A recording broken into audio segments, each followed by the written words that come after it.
Racing isn't easy, but experiencing it is. iRacing puts you in the driver's seat with the industry's leading sim racing game. Drive on laser scan replicas of the greatest racing circuits from around the world. Go head-to-head against other drivers chosen by skill-based matchmaking to ensure competitive racing at every level. Compete across all your favorite series. In officially licensed cars, engineered to deliver the most accurate driving experience possible.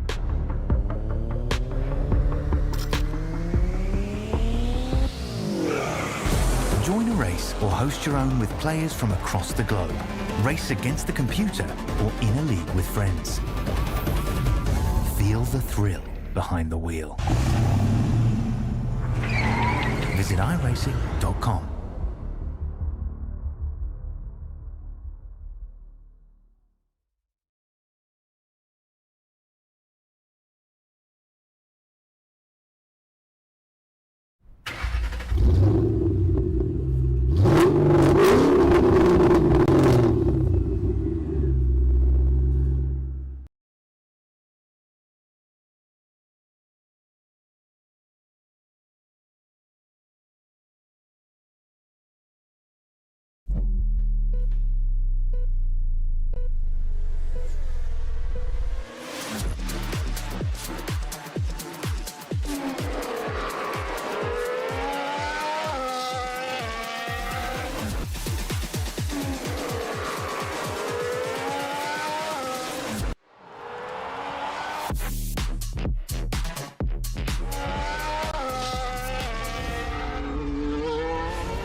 Good evening, good morning, good afternoon, ladies and gentlemen, and welcome back to Infinity Broadcasting. Welcome back to the Racecraft Simulations V8 Veterans action for Season 26, Round 6 this evening as we head into, well, a bit back in time to the 2008 variation of the Silverstone Grand Prix layout.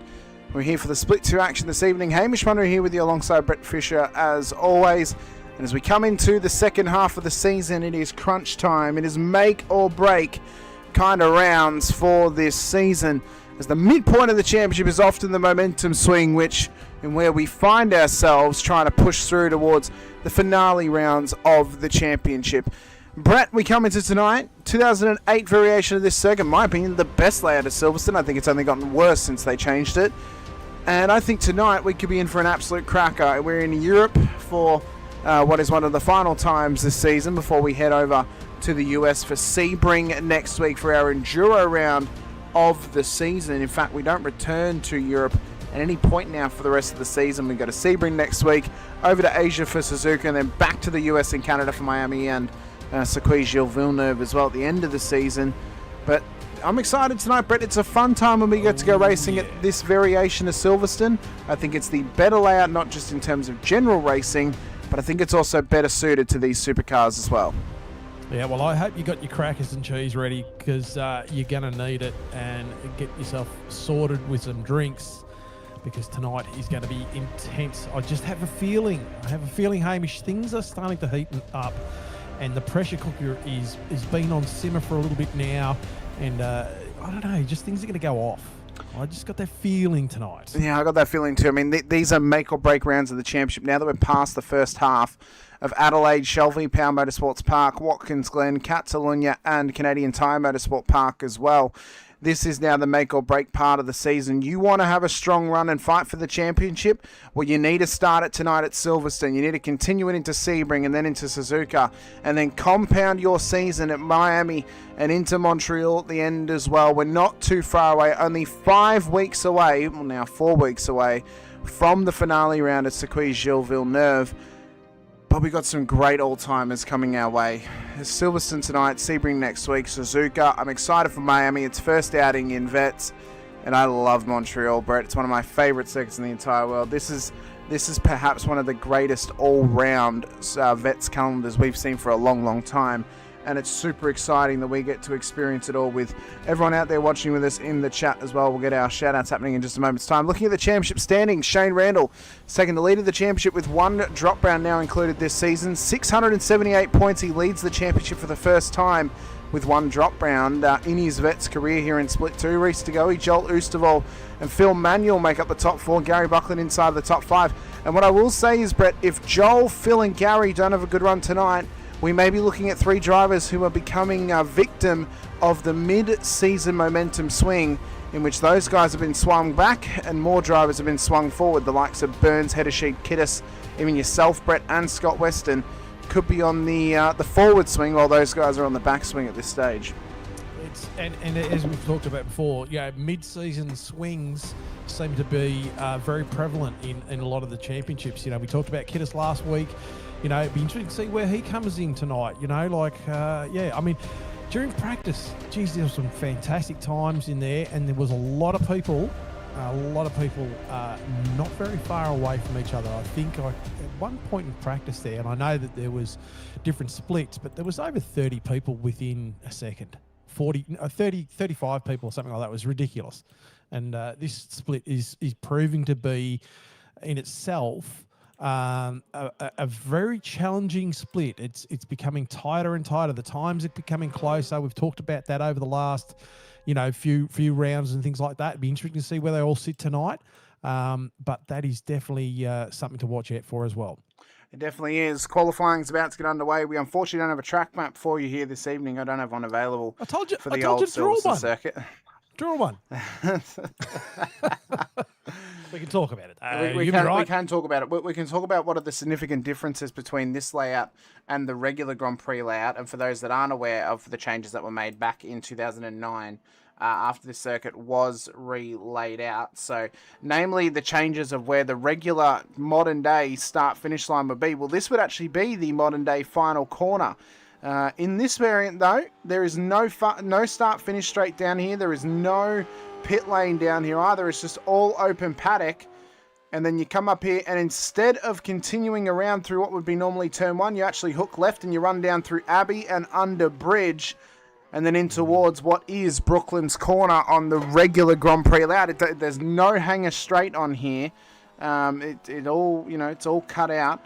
So you come down towards Brooklands, and then you started out onto what is the old start-finish straight, where the MotoGP would actually start their Grand Prix races for quite a few years as well, in around this little section here, which would be Sector 2 on the modern-day Grand Prix layout. So this section hasn't really changed very much, other than the fact they got rid of some signage and stuff like that. It's still used for ride days and things, but yeah, in the modern era and the modern day, this start-finish straight is pretty much no longer used. So yeah, that makes it a bit hard. Through Cops Corner, of course, once again, and then down towards the world-famous and fast-flowing Maggots and Beckett's Corner, just down here as well. Yeah, she's a really high-speed track, isn't it, Hamish? Yeah, it is. I mean, it's a lot of medium speed corners, a lot of high speed running as well. Not as many slow speed corners as what the modern Silverstone would have, of course. It really only got the one in what is Brooklyn's corner at the final little section there. The entry to what is the modern start-finish straight, it's not nearly as slow as what it would be in modern day now. So, yeah, a lot more medium speed corners, a lot more fast and flowing. I just think this track has a much better flow to it than the old variant. And anytime we get to go racing here, no matter what it's in, it always turns it on for us. It always switches it on, and it always gives us a show as well. A couple of drivers need to maintain tonight, but also maximise on their performances. Reece Tagoe, P2 in the championship at this stage tonight. He only has to beat Shane Randall by one position with a bonus point alongside that, and he could take the lead of the championship. But with some drivers breathing down their neck, like the like of Ulstervall, Manuel, Buckland, even Heddershoot has been on a roll recently, and Kiddis as well, a bad result tonight could start to put him on the back foot leading into Sebring next week. Yeah. Yep, it's going to be interesting. It'll be interesting to see what happens when we hit the qualifying too, because that's always been exciting. We're seeing that tonight, are we, Hamish? We're in qualifying right now, Brett. First times are coming in. Oh, Heddershoot goes to the top. Go. 144.891, but McKenzie just pips in. Blanchard up to P2. So first times are coming in. Kiddis to the top. 144.5. We're right on board with Tagoe as more and more times come in now. Friend goes up to P2. That's a great lap from Michael Jones, though. 144.2. Yeah, that is absolutely flying tonight. But, I mean, well, as we've seen previously, and I hope it doesn't happen for him tonight, Brett, he often will throw away a race win by his fuel strategy of coming in, taking a very large fill early, and then taking ultimately a too shorter fill towards the end to not be able to take tyres. That's normally what hooks Michael Jones in terms of hindering him on the road. But for Reece Tagoe, he wants to maximise on this lap time, wants to put it to the top of the timesheet. What is the lap time going to be for P2 in the championship? He comes across the line, and I don't think... Well, he hasn't actually set a time yet, Brett. That was his warm-up lap, so that's my mistake. Well, there a bit of an anti-climax. I was really anticlimactic, actually. That. Well, what about Shane Randall, the championship leader? Koshki just coming to fifth spot. He did indeed. So, oh no, that was actually his first lap. He must have had an off-track, though, because the lap didn't actually count. An off-track, yeah. So, for Randall, is this lap going to count for him as he comes across the line as well? It is not going to count. So, the top two in the championship have got work to do. Grumley's got work to do as well, as does Bruce Tannick. And the debuting this season, Brett, in Split 2, who has previously been in Split 1, Stuart Hall of Nova Simsports. We haven't seen him make an appearance in the first half of the season. This is his first race here tonight for Split 2. Well, it'll be good to keep your eyes on him. Let's see what happens. We will indeed. We'll see if this lap's going to mean anything to him as he comes up towards the start-finish line, exits Brooklyn's corner, and up towards Cops. And what sort of time is it going to be for Mr. Stuart Hall? Is it a time that's going to count? Doesn't appear to be so. And I tell you what, who else is off the pace tonight, Brett? Phil Manuel. Where is his pace and his good luck gone that he had in the first few rounds? Yeah, no, he wasn't up there. He wasn't able to. I was quite surprised because he has been a very big force to be reckoned with in the 226 car. You know, one to be watch out. That's what he's got in his little toolkit this time around. What has he got for us? Was it a lap that's counted? I don't think it has. He has not set a time just yet that's counted in this lap. Hoffman's just gone to 12th. Tagoe to P2. 144.47. So that is a lap time that'll count. No one's touched Jones, though. Jones is still 2/10 quicker.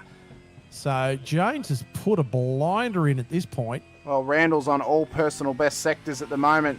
So is this lap going to count, and how good is it going to be for the championship leader? His rival at this stage in Reece Tagoe, he's gone to P2. Randall's gone 144.62, so it's in the top 10, and it's P6. But a couple of drivers separating them at this stage at the final running here in qualifying for some drivers. A few are already in pit lane, including McKenzie. Tagoe's in. Brooks, Monday, Horsell. Burns has called it as well. I believe he might have a pit lane start. Cesar has a pit lane start tonight as well. So both of those guys starting down the order in terms of positioning. And I tell you what, James Boardman's been finding his own the last few weeks here in Split 2, Brett, as a couple other drivers as well. Note to Todd Duggan, Mick Clifton and Rick Viger. Those guys have been very impressive to this point of the season. What has Boardman got in his locker, though, for qualifying? Hall finally gets a lap in, goes up to P6. P6. That's a great lap from Hall. Boardman to the top 10. And Ron Allen. Yeah, yeah. 44s are falling hard at the moment, you know. I actually just did a 45.082, and I was managing consistently getting into the 44.5s, and I just hopeless in qualifying. Stoyles now at a 4th spot. Craig Friend, I think he's just done another time to boost him again. Heddersheet as well. Up to P4 now. So, again, one of those championship contenders this season, Simon Heddersheet, into the top 10. Bruce Tannock's had to pull out of his last lap here. And the question I have for you, Brett, is where are those 266 cars? Yeah. Where is their pace gone? And then I also ask you, where's Gary Buckland? He's in P15 as Oosterval. He's made a massive mistake of the last quarter. Kiddes goes to the top now, P2, behind Michael Jones. Where is Gary Buckland's pace gone, I wonder? Yeah. Well, I mean, in practice, there was a massive amount of cars in the 44s, in the 44, low 44s, mid 44s. You know, and it's just, I guess it might be just that little bit of pressure. Kokoschki going now into 5th with a 44.483. So just the pressure of, and that's what I was starting to sort about myself, is that I was consistently heading to those mid 44s, and I was very confident going tonight, but just having trouble putting a qualifying lap down, and as I have done for many, many, sessions, this, just qualifying, struggling. Clifton into 20th with a 44.9. And Viger goes 22nd, so he actually follows him up the order there. Weston to 27th as well.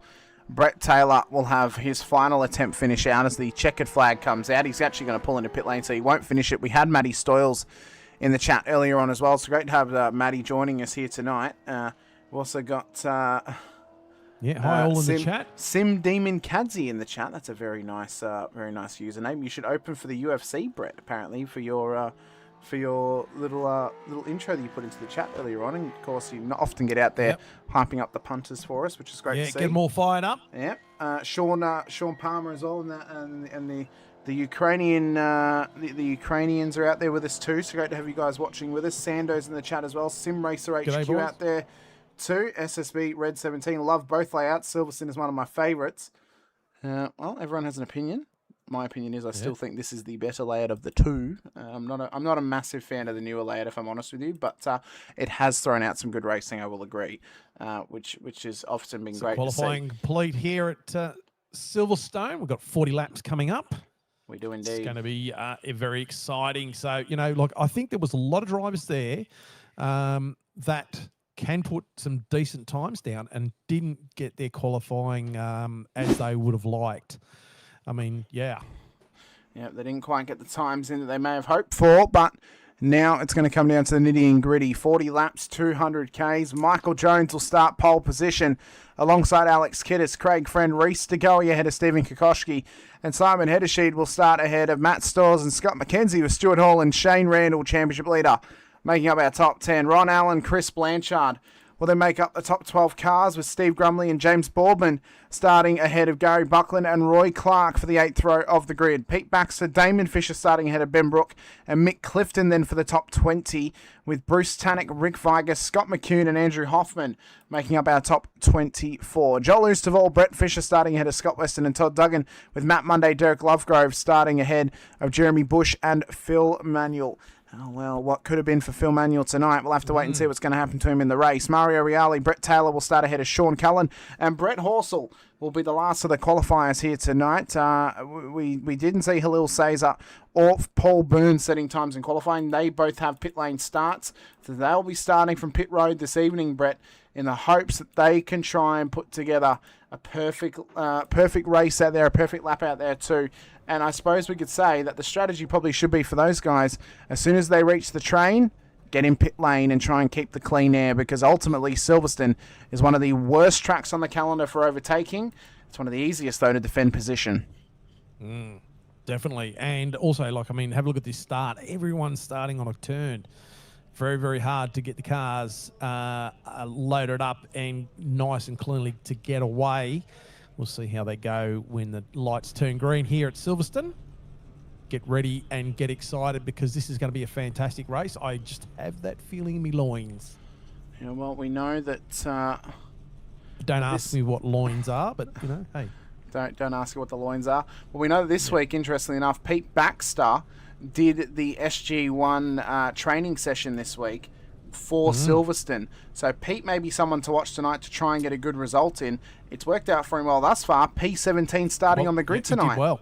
He did very, I was very saying well. that, and I was going to mention that earlier, that he did quite well to get up there.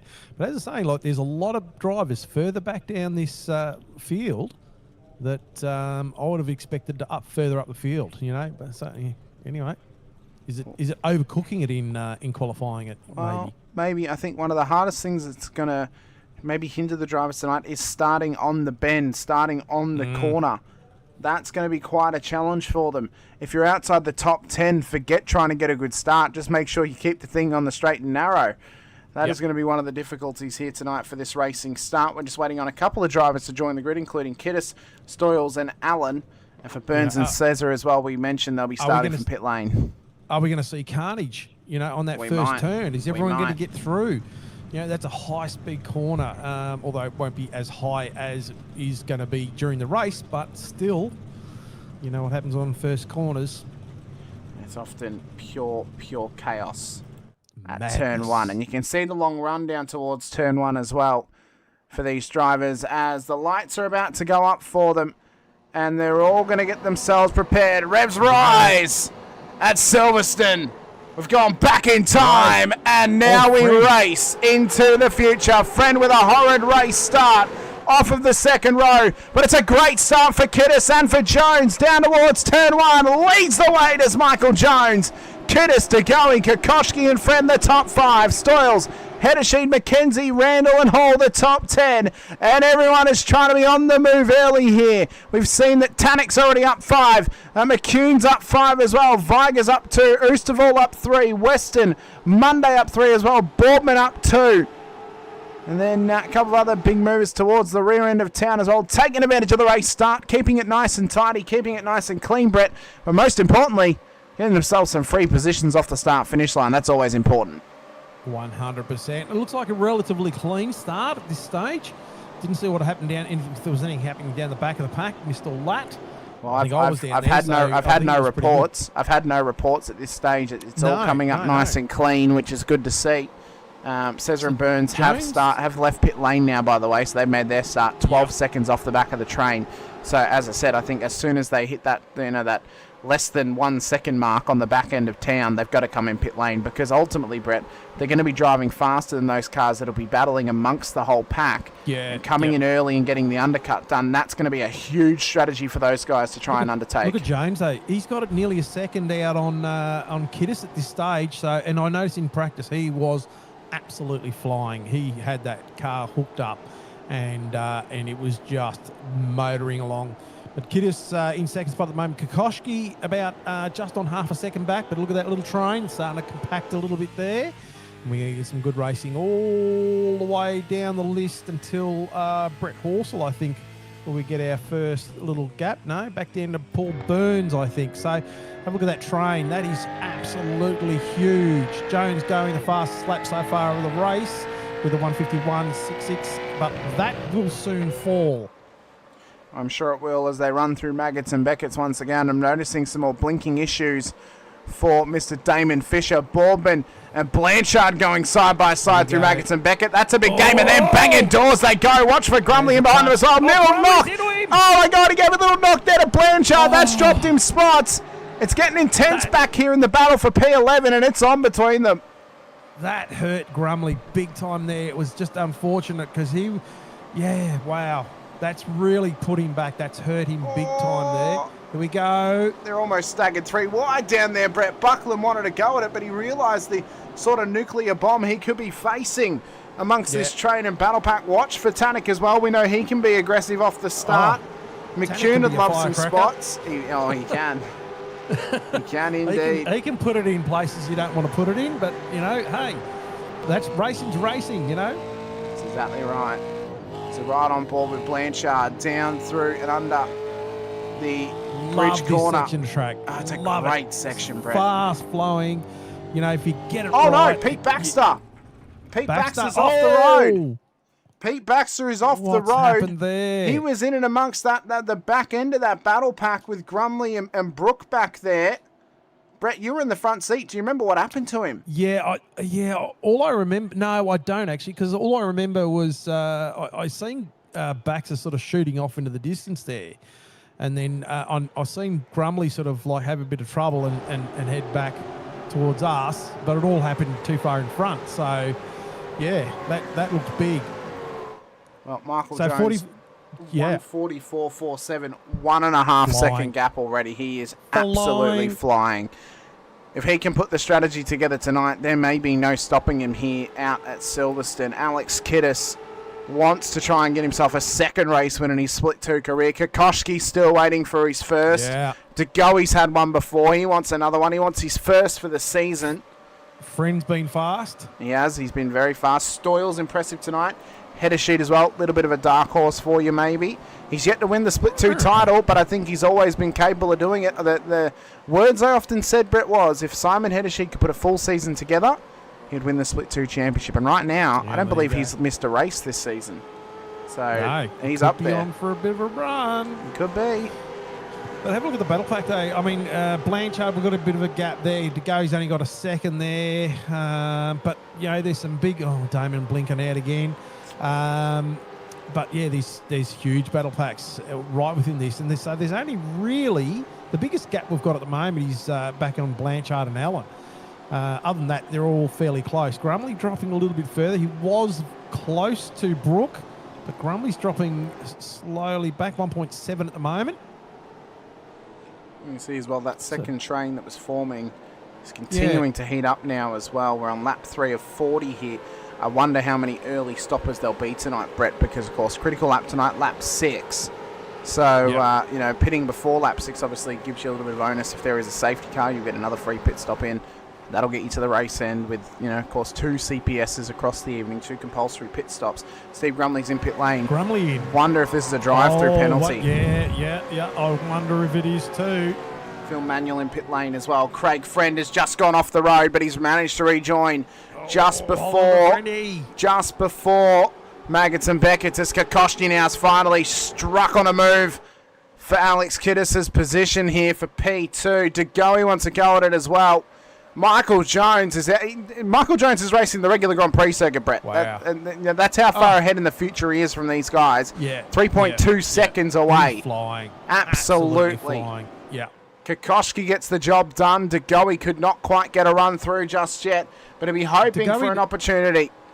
Yeah, DeGoey looks like he's in the box seat. He looks like he's got pace there too. So it's only a matter of trying to find something, you know, whether Kiddis makes a little mistake or he just gets a run on him or something like that.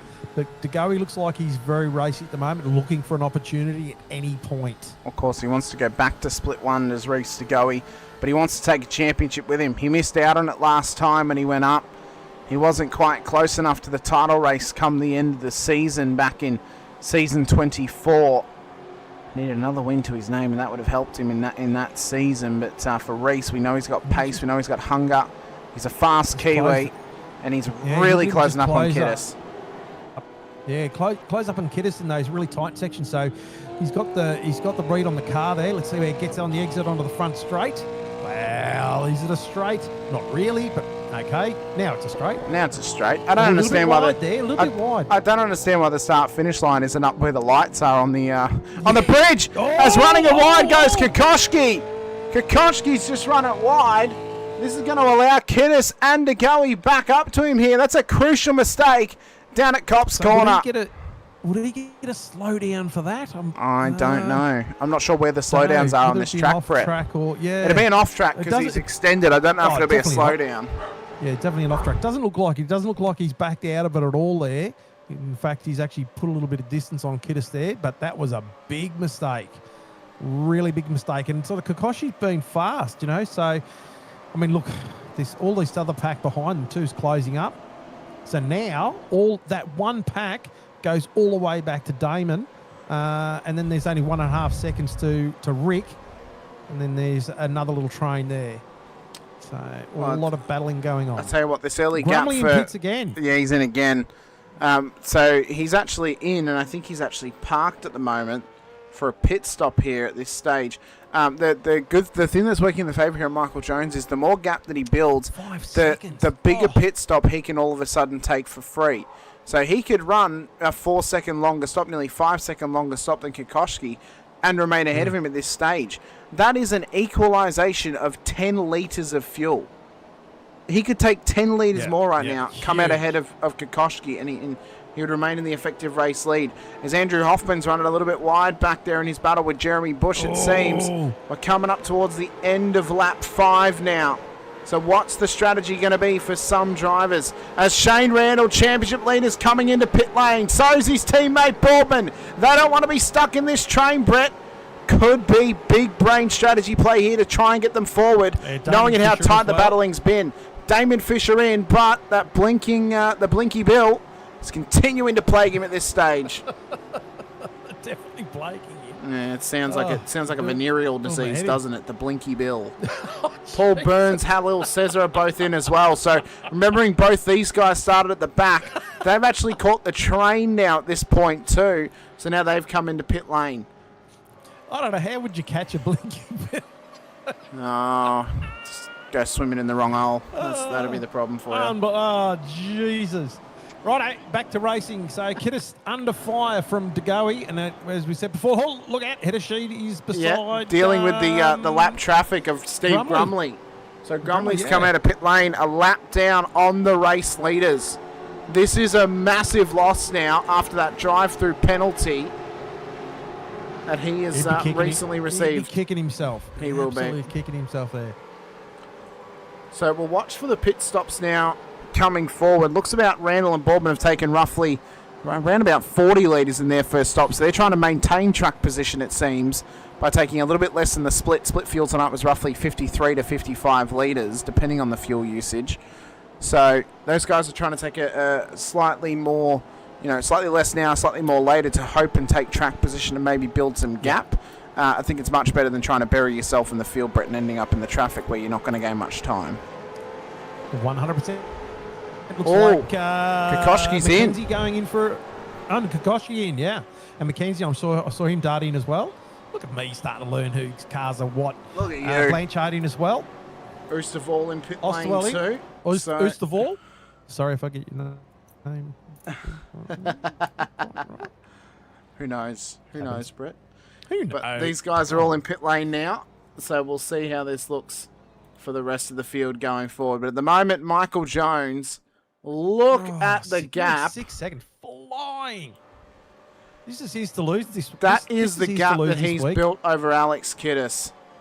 So Kokoschki is actually going to go longer than what Randall and Boardman did just then, Brett. So those guys are going to come past him. Depending on the gap they have over him will depend if they actually remain ahead of him after their second stop. Kokoschki 31 seconds and Mackenzie and Oosterwall. Well, Blanchard's jumped him. Blanchard has jumped him. Oosterwall's done nearly 40 seconds. Wow. And Mackenzie 35 seconds. That is a long stop. That feels too long. That feels too long for Oosterwall.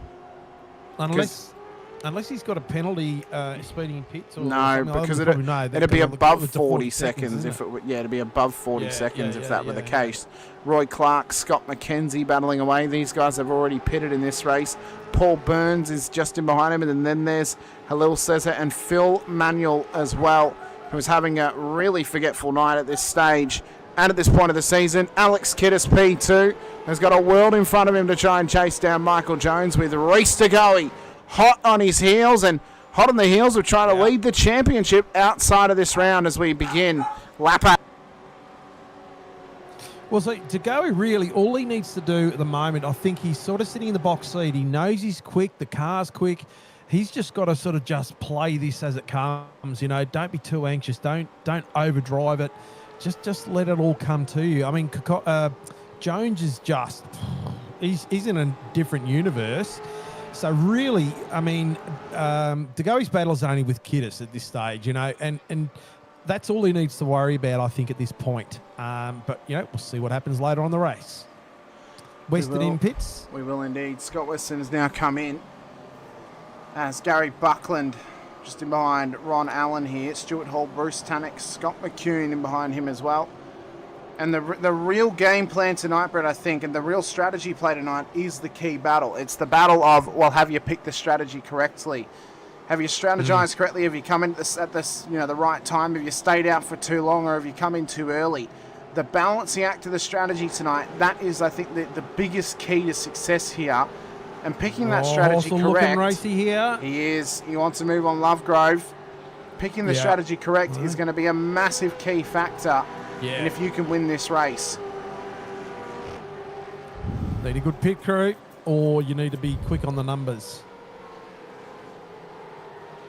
Quick on the numbers, quick on the arithmetic and calculations. How much fuel you should be taking. Ultimately, you should be using the week before to figure out your fuel, not the night of. That's a very big rookie mistake, in my opinion, Brett. Yeah. Hey. Although sometimes you can't always dictate what's going to happen, and you've got to do math on the fly. I think that's where if you work out a few scenarios, you might have a base to sort of work off and figure it out. Who was that darting into the pit lane there? That looked like Brett Taylor. EWT car. Indeed he is. I've just noticed as well, Alan Mazzaroli's joined the wrong split tonight. He's actually just gone into pit lane. He's about to come out on track, but he's in the wrong split. So, sorry Alan, you didn't pay attention to the split you joined, and you actually missed your whole race start of your split. I don't understand how you can join a split and not realise the drivers in there are not the ones who've been racing every week. Yeah. But sometimes it happens, I suppose. As Brett Taylor is just dropping positions now. It does happen, I suppose, but not till the race start. And you missed the race start as well. No, you should have figured it out by then. Know the people you're racing. But, it happens. So Brett Taylor's just exiting pits. What time did he put into? 24. So he's done a split stop. He's done a split stop there. So that's probably about 50-odd litres or so. For Brett Taylor, who exits just ahead of Phil Manuel and Joel Oosterwald. Surprising where those 226 cars are this week.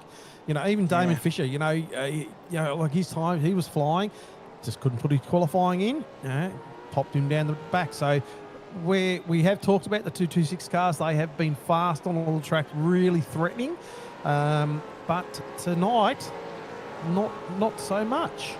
To go in pits. He is, and I'd just like to correct you there, Brett. It's actually the 266 cars, not the 226 cars. Thank you, yes. Yeah. Yes. Yeah. I am slightly... What's the word you were going to say there, Brett?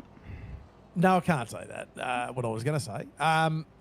No, what is it? What have I got? I can't remember what it is. Yeah, your bloody numbers get all mixed up. What, dyslexia? And shit. Yes. Oh, okay. Okay. All right. Well, you get an excuse at any point. You get a pass then, Brett. You get a pass. So no, don't importantly, let me off that easy. Importantly, Reece DeGoey is in pit lane.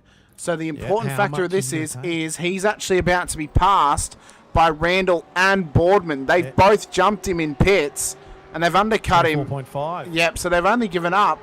They're only going to give up 4.5 seconds on the next stop compared to him. But if they can build up a 4-second gap, they'll remain ahead of him off the exit of the next pit stop. This could be very sound strategy for those Infinity Motorsports cars who may be projected to be at the front of the road, depending on the length of pit stops of those front runners. Yeah, and Randall's got a pretty decent gap in front of him, so there's nothing going to be holding him up at this point. So that's a perfect spot to be in at this point. Like free track in front of you. He's got a way to just blast away the laps, and let's see what happens.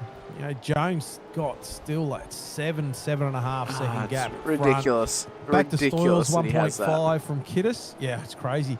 Header sheet is the only close one to Stoyles. Half a second off the back of Stoyles at the moment. Friend, 1.5, and Stoyles in pits. He's in pits. So the important thing is now for this race, so for Alex Kiddis, he has got 30 laps ultimately to chase down a 7.5 second gap. Doesn't matter where Jones ends up on the road. Even if he ends up behind Alex on the next stop, Alex needs to be a further 7.5 seconds ahead of Michael to actually come out of the pit stop cycle for both stops ahead of Michael here tonight. Clifton, Tanek, and Duggan in pits. Ultimately, this gap is probably very likely enough to actually hold Michael, if not the race lead, a podium position after the 2 pit stops have actually been completed. Because he's given himself a very nice buffer, again, of 7.5 seconds before the next stop. I would hazard a guess based on his times, Brett. I don't think anyone's going to lap fast enough to cut down that time very quickly. No. No. So, like I said before, this is Jones's to lose at the moment. It is. He's obviously way faster than everybody else on track. We saw him last week really, shine as well. So, yeah, let's see what unfolds. So, Buckland on the back of Allen at the moment with Hall in chase. Yep, so they chase him underneath Bridge Corner and up towards Brooklands. And for Ron Allen, he is just trying to survive in front of Buckland and Hall. And for Gary Buckland, it's been a few weeks to forget, really. He's not had the greatest of runs last week at Mosport or even at Catalunya the week prior either. But a good swing of momentum back his way could be the thing he needs to try and clinch back the lead of the championship. We've left every round this season, Brett, with a different championship leader. How crazy is that to think about? The fact that we've had a different championship leader this season at every single race. I try not to think about it, really. It's just too crazy for me. Too busy thinking about your pit stop? So, myself in, Rick in, McCune in, Horsell and Lovegrove. And Monday. You guys are all in to pit lane. I can hear you holding the revs there, Brett. You ready to go? I don't know. Yeah, I don't know why. I don't know why I do that. Are you trying to waste your fuel? Oh, I know. I know. It's just another poor habit I've got. Fair play. That's your choice, I suppose, to try and just hold the throttle in pit lane. This looks like a longer stop for you, Brett. It's now over 30 seconds. So are you trying to maybe put yourself in clean air, or?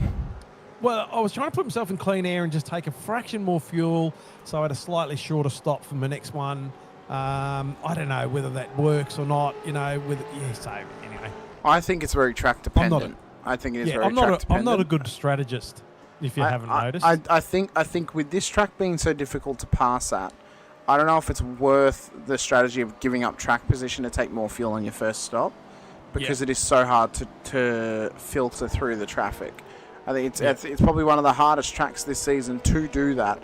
I think next week at Sebring, I'm not going to reveal too much on that one, being that we will have certain strategies in place in our team.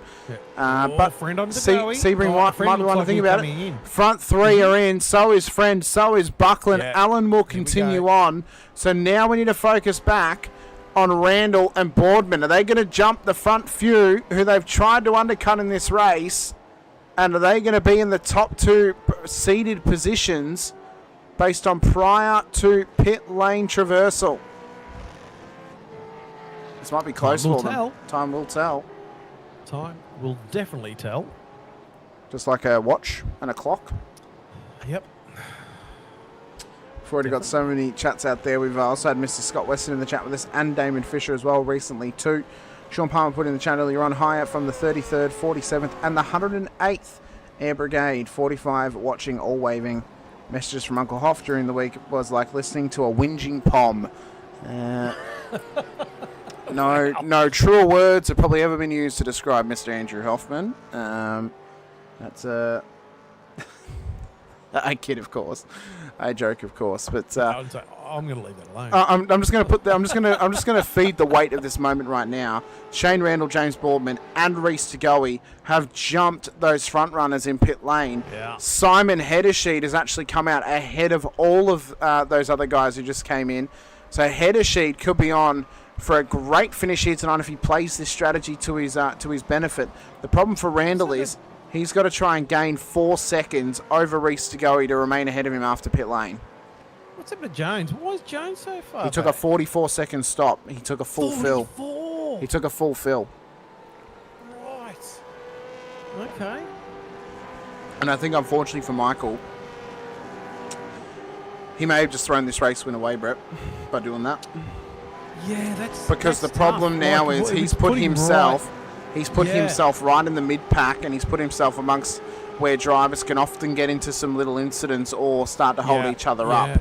Yeah, So this is a faux pas from Jones. I get the feeling, because this was his race to lose. I think he's just I don't know what's happened there. Whether that's been a deliberate remembering he had a 7.5 second gap adrift to the race leader. Adrift to P2, Alex Kiddis before pit lane. There is currently a 10-second gap between them. If Alex builds a 17-second gap over Jones, as the top two now come in and everyone gets sorted into their positions, if Kiddis can grow that gap out to 17 seconds, he will jump Michael Jones in the second pit stop. Yeah. I don't know if Alex knows that right now or not, or if Michael even knows that right now or not. But the benefit for Alex is he's up and amongst the front pack, although they're not really moving very far ahead. He's not in clear traffic to try and gain position. And for Michael, he's kind of just stagnated in the midfield. But as soon as that midfield pack builds to a really large pack, he's going to be trapped there, and he's going to have nowhere to go. Well, if you have a look at it, Jones has already closed up on Viger and Damon and McCune and Weston. So he's already almost getting locked into that little pack there. And we saw how fast he was in the early stages of the race. So he's just going to kill his momentum with that, putting himself where he has. Nearly 3 cars side by side there. That was, let me see. Ben Brook, Ron Allen, and Stuart Hall. I tell you what, for Ben Brook tonight, great qualifying for him. Qualified inside the top 20 and is up now to P11. Great night for Ben Brook thus far. So Ben Brook, let's have a look at his lap time. Brookie. So his last lap time around was a 45.6. That's he's driving pretty well. That's not too bad considering where the rest of the pack is at the moment. We've got 46s, 45s. That's pretty good. Well, back up with our front runners now. Randall's just trying to start to build a gap here over his teammate, 1.8 seconds, as Boardman has raced to go. He hot on his heels, and Simon Heddersheet as well.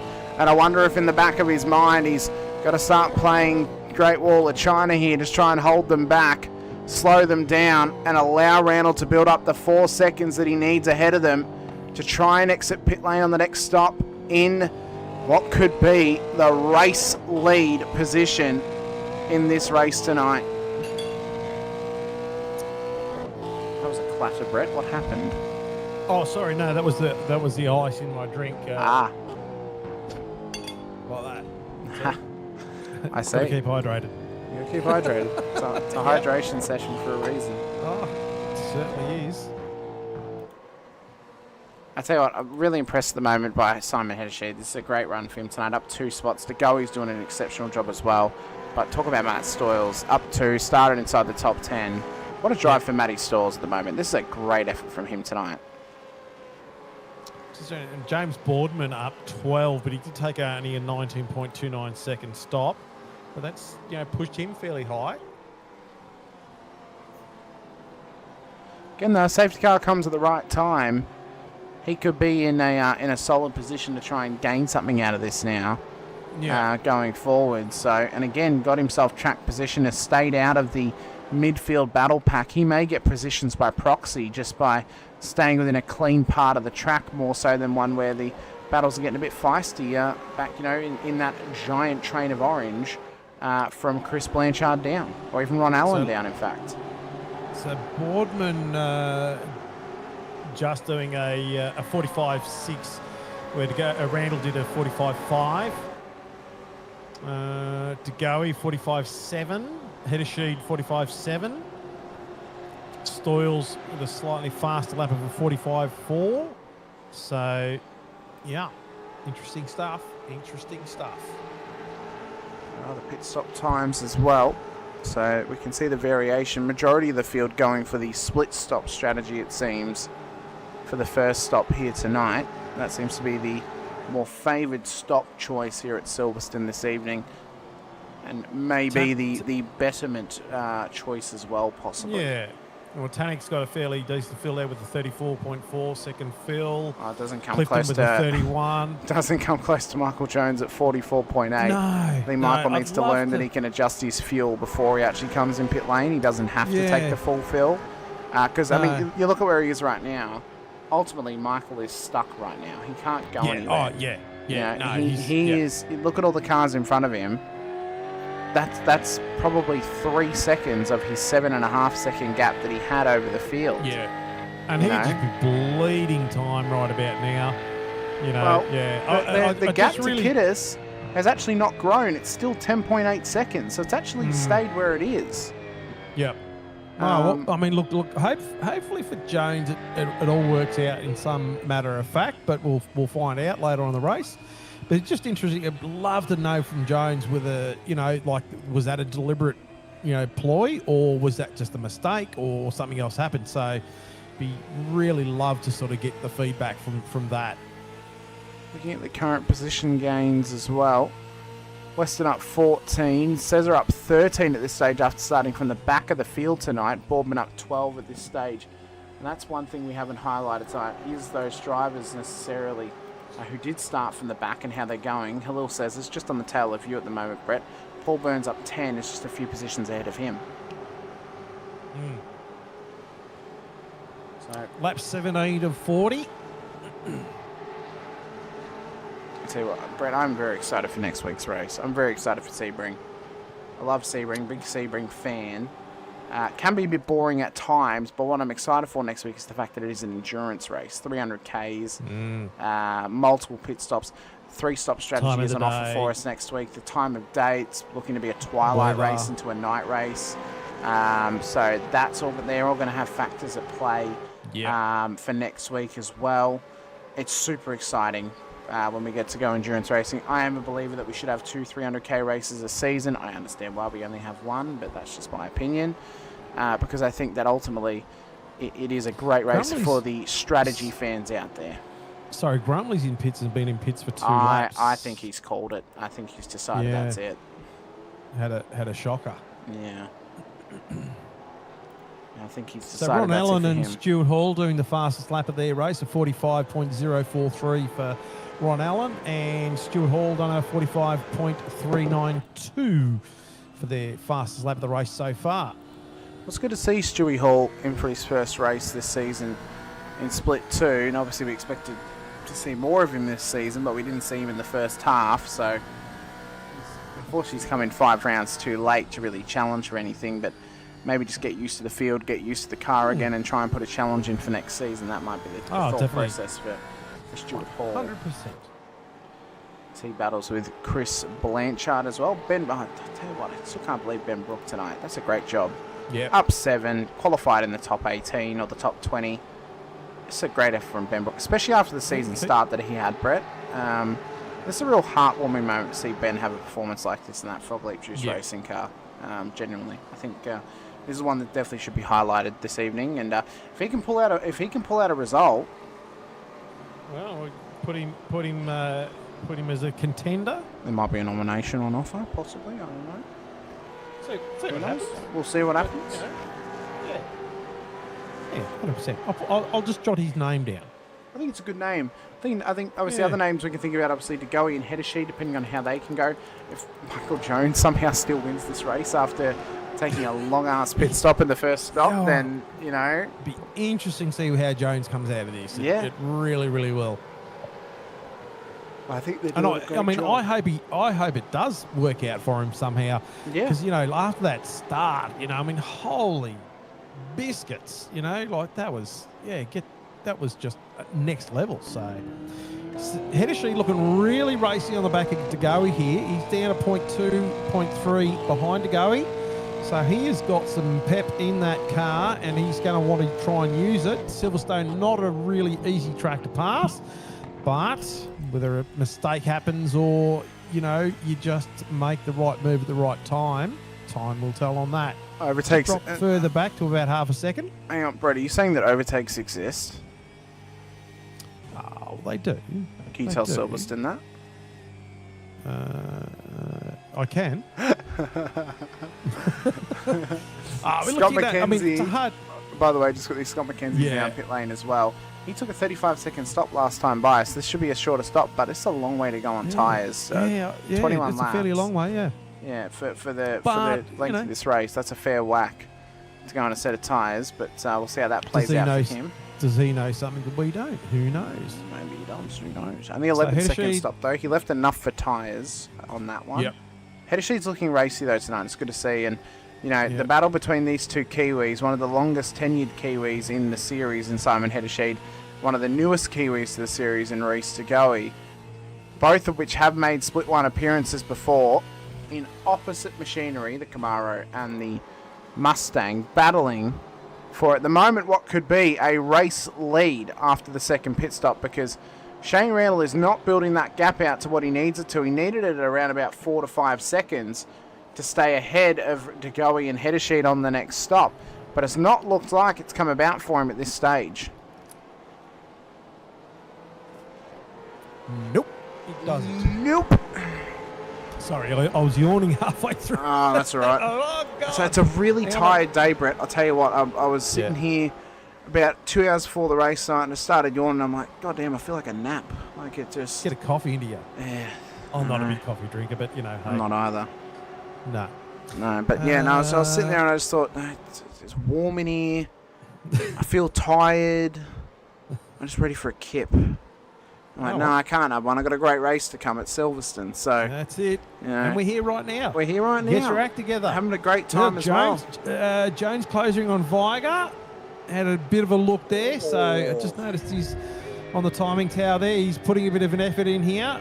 Lost a bit of time there, but geez, he was right up on his ginger there for a couple of seconds. Namely for you, Brett, right now, 3 extra seconds have been added to Alex Kiddis's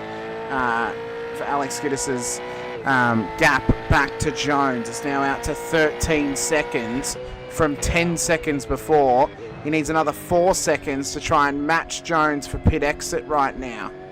This is going to be tight between the two of them if it continues along this trend. McCune closing on Weston just up ahead as well. Just keep an eye on that as well. So, yeah. He's right there with him, trying to put the pressure on him at this stage. Damon right there as well too. So that's a great little battle going on. Oh, where is he? Where'd he go? He wasn't there, Brett. You said he was there. He wasn't there. I lied. But yeah, like great little battle here going on. And I tell you what, back further too, but from Clark all the way to Duggan. So there's another little battle pack that is quite angry there. Tannick in the midst of that, Burns, Tannick, Clifton, Monday, myself, Cesar, and Duggan. I tell you what, there's a few names in there that are big names. I don't know what this rear wing thinks. It's not James Chastity though, Brett. That's a rear wing. Well, it's got the YouTube thing there, so maybe. Okay, well, even worse for you, it's not a James Chastity YouTube video. It's a rear wing. Oh, yeah. Well, that's right. I tell you, has anyone? Oh, it says it's in pits. Has anyone ever seen a sign that just says fog sign? No, I've not. Yeah. There's one on the way to Lithgow, and it does my head in every time I see it. It's a sign that says fog sign. So what does it tell? What's that sign trying to tell us? Probably if it's foggy or not, Brett. Right. If you can see the sign, it's not foggy. If you can't see it, it's foggy. Right. And how does that work? If you can't see it, Brett, it's foggy. Right. If you can see it, it's not. What's the point? What's the point of the sign, though? To tell you that it's not foggy. That's the point of the sign. Right. Oh, rubbish. Absolute rubbish. Well, there's another one for you, Brett. So there's a sign on the way between a little town called Bragalong on the way to Dargo. Yep, Dargo High Plains. No, well, it's not Dargo High Plains, but it is part of the high country. Not near Dargo, but it's called the finger signs. Mm-hmm. You know what it is, Brett? No. It's a sign that is a hand that is pointing in the shape of a finger gun, pointing you in the direction of what you want to go to. Well, that's okay. That's a finger sign. It's colloquially known as the finger sign. As Kiddis is trying to go for a move here on Matt Stoyles. He's got his finger pointed in the direction that he wants to go. Oh, and have a look at Friend. Craig Friend wants to make it 2 for 1. Well. He wants to make this thing a 2 for 1. Stoyles is going to try and hang on. Watch for Kiddis on his inside. Wild ride through Maggots and Beckett's, and somehow, some way, got a little bit squirrely in the back Stoyles is holding on. And look behind. That's lap Friend. traffic. That's lap traffic behind them. Okay, That's it is too. is that Derek Lovegrove behind them? I think it might be. Brett Fisher in pits. What a clown. Yeah, this is hot right here at the moment. I'm not much better. Should be driving That's a Mini. right. Try and hide myself in it. I don't think I'll fit. Unbelievable. Stuart Hall as well. Yeah, Friend back would here. keep talking about that, but I was going to say Friend there was looking for an attack, but unfortunately just got. I think he just he needed to take a breath in. I think he just got a little bit too involved too quick there. I think he's just letting the car settle it back down. He got a bit squirrely in the back end, so I reckon he's probably just chilling those tyres out a little bit. You're probably just trying to keep them cool, not try and obviously wear out the tyres too much. Tyre wear around here is very, very high because of the amount of medium and high speed corners. The degradation is quite high, so coming in too early can hurt you in the long run because of the tyre degradation, as I said. So for some drivers, when they do come in, they'll get an initial boost because of the tyres. As soon as they start to wear away, though, it goes away very, very quickly, and all of a sudden they've got to start to nurse them. 2 to 3 lap advantage, really, isn't it? So Burns on Clark as well. He's been just watching his time there, and that's been closing up and dissipating there, and it's going to dissipate even further there because Burns in pits. As well as Monday in pits. Yep, and now Bruce Tannock gets released to the back of Roy Clark. We'll start to put pressure onto him. So when do the front runners come in? Because they've got about, I want to say, about 9 or 10 litres less than the 2 cars behind them.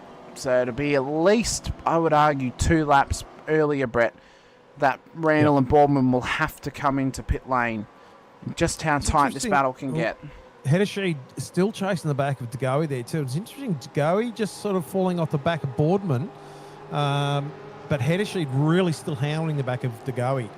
So I wonder whether just that little bit of pressure putting on DeGoey from Heddersheed is just taking the concentration away and is just allowing him to slip back just a touch. But Boardman's right up on Randall within just over half a second.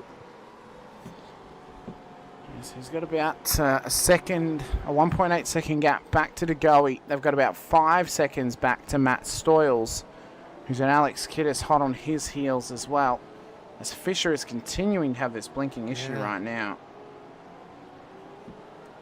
So this is all on for them. And the important thing as well, actually, the thing about Brett is too, is Randall and Boardman are coming in now. So they have a solid gap back to Kiddis. He had a 6-second advantage in pit lane over Randall. So when he actually exits pits, Randall's going to try and gain around about a second, and he should come out of pit lane ahead of Alex Kiddis.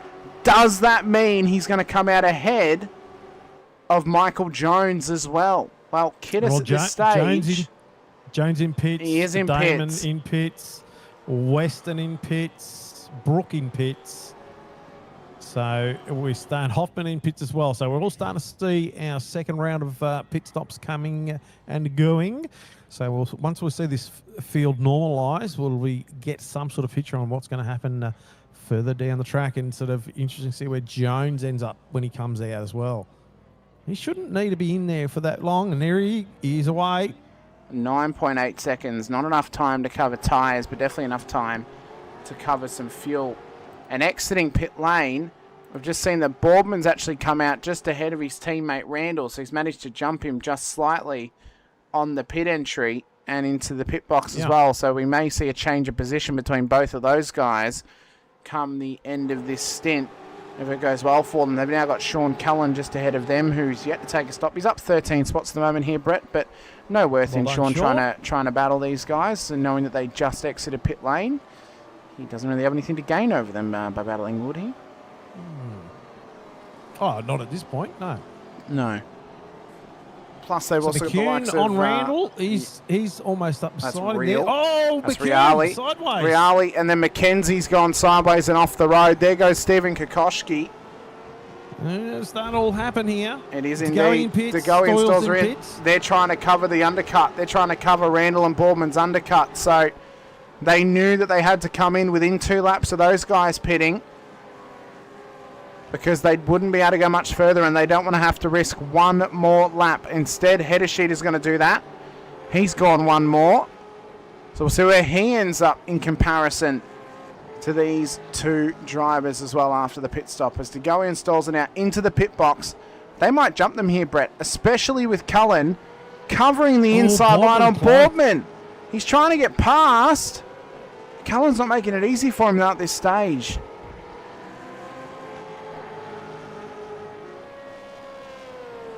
This is going to hurt them. This is going to hurt them because DeGoey and Stalls are exiting now. They're going to exit in front of them.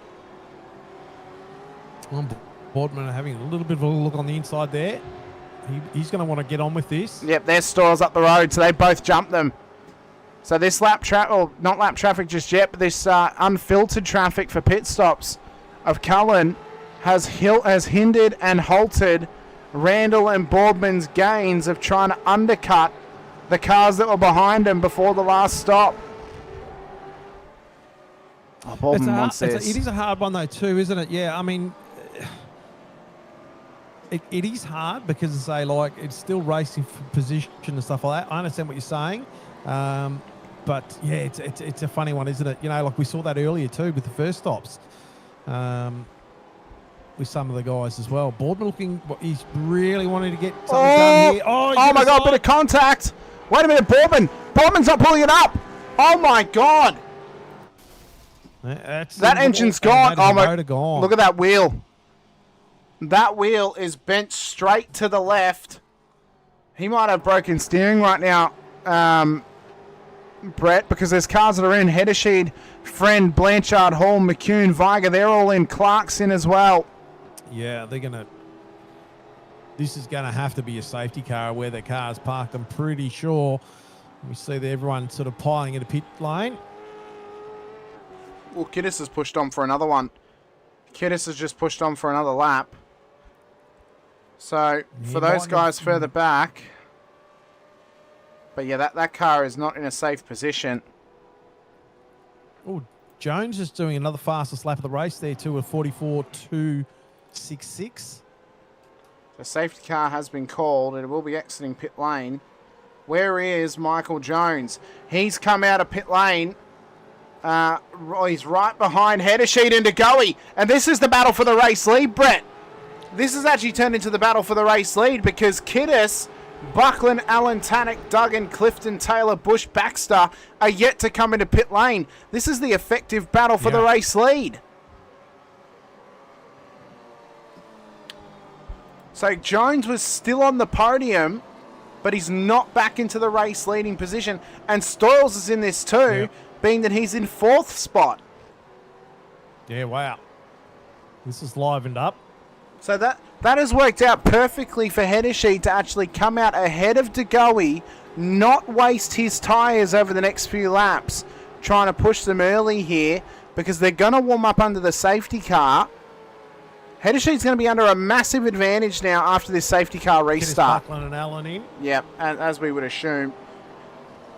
So we think the top 9 are all going to be in pit lane on this lap, with the safety car coming out on track here. Boardman's still waiting for his tow at this stage. Man, oh man, what a moment in this race for the safety car to be called. Yeah. With only a little over 10 laps to go in this one. That looked like Bush and Baxter in as well. So everyone in. So where is Kiddis going to filter out? He's just exiting now. Is he going to get jumped by Friend? I'd reckon so. It's going to be side by side. It will. I think Friend's got him. He did get him. Randall has not gotten him though. So Kiddis comes out in P6.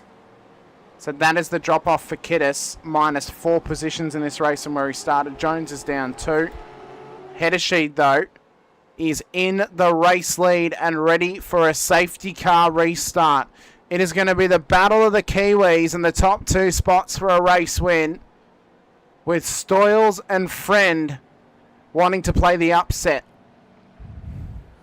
I'll tell you what, Jones has been lucky that he's been able to get back to P3, hasn't he? He's been very lucky, and now he's probably going to have a bit of a reset here. He knows he's quick, and he's got some laps to try and actually capitalise on this. But the guys in front, they're pretty desperate as well. So. I'll tell you what, Brett, Simon Heddersheed has played an absolute blinder in pit lane, because I've just noticed something. He's taken a lap less of fuel. He has learned something from the broadcast, knowing, or not just broadcast, but from driving. So I'm sure he's noticed. You can take a lap less of fuel under the safety car because you save a lap with the safety car when it's out there. Yeah. So he has taken a lap less, and that's what's actually gotten him into the race lead, because his first stop was 2 seconds faster than Degoe, so he should have given up 2 seconds. His stop should have been a 25-second stop. This safety car has allowed him to take the same amount of fuel as Degoe and have a net gain on him through pit lane. Yeah, that's smart. That is smart. It's smart. There's a little bit of luck involved as well, that someone's wheel would disconnect at that moment in time, obviously, and put them into the wall. But we've had narratives like that before, Brett, where the racing gods have written the script perfectly for us, and they've written it perfectly for Simon Heddersheed right now, and to try and take home a race win. Well, this is going to be pretty fast paced, I reckon. A lot of these guys on fresh tyres under the safety car, they know they've got 13 laps, 12 laps. It'll be it'll be 13 when we cross the line to start lap 28. Yeah. That'll be 13 to go. By the time we go green, I would say it'll be 12 laps, because we've got no wave rounds to give. So I think we'll do one more and it'll be 12. Yeah. Yeah, everyone's going to be hyped up, knowing some of these guys out on fresh tyres, they're going to try and sort of make things happen early, so we're going to need to keep an eye on everything, and this might get a little bit hectic. It very well may. Not just hectic, it could get chaotic. Drivers could get desperate in their attempts to try and move their way forward as well. But this is classic V8 Veterans motor racing. And I think after the highs of last week, Brett, after the highs of what was Canadian Tire Motorsport Park, because let's be real, pretty hard for Silverstone to follow that up. Definitely. I think the beauty of tonight's race is we've had enough back and forth, great battles. Pit stop strategy to a key, couple of spanners in there as well. Hasn't quite lived up to what we had last week. But it's still been a great race. Still been a great race. Yeah, definitely has. So and it was moves the moment up. It was going to be nearly impossible for it to live up to last week's expectations, I must say. So yeah, what a race! To preface with that. That is one. That is definitely one for the record books. That was an absolutely fantastic race. So we talked about Simon Heddersheed up 5 at the moment to lead this race, coming through this safety car period. Degoe up 2, Matty Stalls up 3, Michael Jones down 2 but not out. Craig Friend down 2, Alex Kiddis down 4. So he's going to be one to watch when we get going. Randall's been quick. He's up 3. Ron Allen, Stuart Hall, great to see. He's having a good one. He hasn't gone forward, hasn't gone backward. Steve Kokoschke, he's gone down 5. So he's going to be pretty racy when this all gets going again. Bruce Tannick up 10. So that's a great effort from Bruce. Kenzie down 4. Damon up 5. Mr. Flash it all. Blanchard down 2. I'm up 11. Look at me go. Benjamin Brook up 3. Scotty McEwen up 6. Rick Viger up 4. Scotty Weston up 8. Matty Monday up 9. Halil Cesar, up 21. So he's pushed forward big time. So he's made things happen. And the race safety car pulling away now. So we should see this race get going very, very shortly. Very, very early spot for the safety car to pull away, Brett, knowing that we've still got Abbey and Brooklands to go through. I would have expected the safety car to pull away probably right underneath the bridge. Yeah, I don't know. I'm not in control of the safety car. I don't know what That's happens, true. Anyway. That's true. Yeah. Oh, no, actually, no, but they're not too far away, actually. I think it just feels like a long time because of the amount of corners that are between it and the start-finish line as well. Sort of settled in, you know. Let's see what's going to happen on this restart. We'll see how we go for what is the first and only safety car restart thus far here tonight. We will begin lap 29. We will have 12 laps to go here at Silverstone. Look at back that in gap time. Oh my God, Jones. Behind Jones. Jones, you got to get up on him, man. Come on. They're going to run away from you if you don't. It's increasing. It is He's increasing. Second back. Well, the race lead is going to go green, and there's already about a second gap between Jones and DeGoey. 1.2, 1.3 seconds, so that's huge. Jones caught sleeping. That gap, yeah, that's, I don't know. I don't know what to say about that. But he wasn't even napping. He was honk-shoo-me-me-meing back there. I mean, that's how deep a sleep he was in. Yeah. But the Kiwis battling for the race lead, well, it's on now. It is on for young and old. It's on for the pride of the Silver Fern. Heddersheet and DeGoey fighting for their first race win of the season. It would be Heddersheet's first win since Watkins Glen a few seasons ago. So it has been quite a few rounds between drinks for him. But it's been a phenomenal season thus far as DeGoey looks for an outside run now. Might try and get the switch back here on Heddersheet. Up at the top end. He tucked it in. He couldn't quite get it there. Through the modern... DeGoey sees this as an opportunity. He does. And he needs to try and take it early and try and make something happen to this. Because if he can't get it done, like you say, that everything's going to normalise, and Heddersheet's probably on the better tyres, isn't he? You saying? So right now, DeGoey's tyres would have more heat in them because he has a full green lap on them, right? So they'll have a little bit more heat in them than what Heddersheet's will. The problem for DeGoey is once Heddersheet's tyres switch on, his tyres are going to be able to push a little bit and actually build some gap. But watch for Michael Jones as he's now right on the tail of DeGoey. Once again, he's been the fastest driver all night as Michael Jones. Unfortunately, I'm going to say it again, Brett. I think he's thrown it away with pit stop strategy failure once again tonight for Michael. Yeah, and it's that on that restart, I think it's really disadvantaged the guys behind him too, because you look at that gap. Jones has been able to close that gap really quickly because he knows he can actually run the car fast. But and you can see in look at his lap time at a 44.3, and the guys behind him done a 45. So, yeah, I'm a bit questionable about that restart. But anyway, we'll move on. Maybe he was trying to lock in fastest lap of the race. Wanted to give himself a run off the restart line. But with 1.1 seconds now, the gap between himself and Matt Stoyles. He will continue to push on with Michael Jones as we ride on board with him down the straight and up towards the top end of the hill. Lot of compression under load here tonight. He goes a little bit offload into the corner, but then you watch this back under load again, back down the hill. It'll unload down at the bottom. Watch it right there. Over the bumps it goes. So a lot of suspension movement tonight, a lot of bumping and bouncing inside the cars as well. That's one of the reasons tonight why tyre wear is such a factor, Brett, here at Silverstone. It is that constant bumping and that constant moving of it. Underload, offload, underload, offload, that eventually with these medium speed and high speed corners will just chew away at the tyre ever so quickly. It's like a trash compactor for burning rubber. Damon Fisher just dropping about 3 or 4 spots there. So something's happened there. Yeah, he may have to come into pit lane. Yeah. I think race control may send him in because he's just completely disappeared from in front of Chris Blanchard, although he's now back down in front of Andrew Hoffman. I think he's actually trying to get it into pit lane now because he is slowing up. So for Damon Fisher, again, a night to forget for him. The fibre to premises cannot come quick enough for Damon Fisher, it must be said. Yeah. It'll be interesting to see what happens when he gets all that happening. But because you can see the tree right back from Randall. Randall's about a second off the back of Kiddis. But then there's no gap between all the way back down to Western in 18th spot, and there's a couple little gaps there forming. But there's some big racing going on all the way up and down that tree at the moment.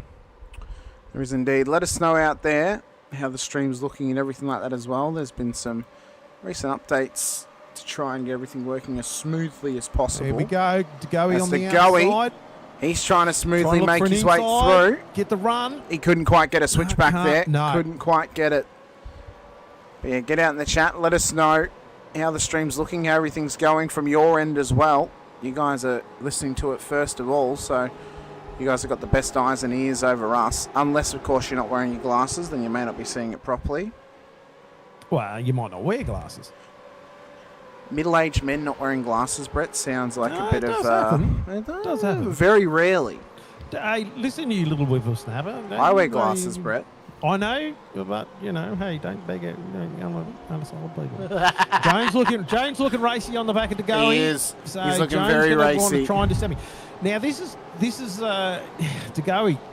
He needs to focus forward and try not to let Jones unsettle him, because he's got something going there. He's tried a couple of attempts to get something happening on header sheet. Can Jones put a bit of a thing out? So we know. Jones knows he's fast. So he's going to try and pressure as much as possible. We know Silverstone's hard one too. Look at him seesawing that wheel, trying to get the bite. Degoe on, looked at header sheet, run a little bit wide there on the exit. I don't think he ran a little bit wide. I think he just maybe carried a little bit too much speed through Cop's corner. And he's had to pull it back up again. But I'd just like to point out that for the next 2 seasons, the season number is going to match my age. Oh. Season 27 is going to match my age. You're a young whippersnapper. And then my birthday is amongst season 28. So I'll turn 28 when we're in season 28. Oh, well, there you go. Yeah. And then after that, the vets will officially be older than me, and I will never catch it up. There you go. Yeah. Interesting watching the attitude on header sheet's car and Degoe's car then. Like, see the slightly different lines they're taking. So something's worked, something's don't. Jones closes up on the back of Degoe here. So he's really, as we expect, because he is a bit faster than the whole field. We know that. We've seen it. Kiddis closing on the back of Stoyles and Friend. So that is all in within 0.2, 0.3 of a second there. So I think got Kokoschki closing in on Allen as well. the important factor Allen we also just taking... important factor as well, Brett, this is about to give us as well here tonight. So if they finish how they currently are, we're going to get another championship leader going into next week at Sebring. Yes. Reece Degoe is going to take the lead of the championship after this round tonight. Heddersheed. Oh, he's in the grass. He's in the grass. Heddersheed and Kiddis are both going to surpass Phil Manuel, Joel Oosterwald and Gary Buckland after tonight's race as well. So all of a sudden, the top 4 of the championship is going to be Reece Degoe, Shane Randall, Simon Heddersheed, Alex Kiddis is going to be the top 4 in the championship after tonight's race. Have a look at that. Have a look at that pack behind these guys. That is huge. That is huge. Keep going back a little bit further. So Friend's going all right. He's about 2 seconds back, but look, Ron Allen's in the middle of this pack. Have a look at that. Oh my God. There's cars left, right, and centre there, and they are all hungry. Brett, who's that right there? That's me. I'm in there. Who's that? How have you gotten there? I don't know. I'm having a crack. I'm up 12 up spots 12. at this point. Yeah. Look at me hell, go. Brett. Bloody hell, look at you. Say the line, Brett. Go. Say the line, Brett. Hey, what? Say the line. What? Go me. Go me. There it is. Go me. No, Bit of I had a self-cheering, great never hurt race. I anyone. enjoyed it. It was pretty intense, and really rapt to be where I was. I was happy with that.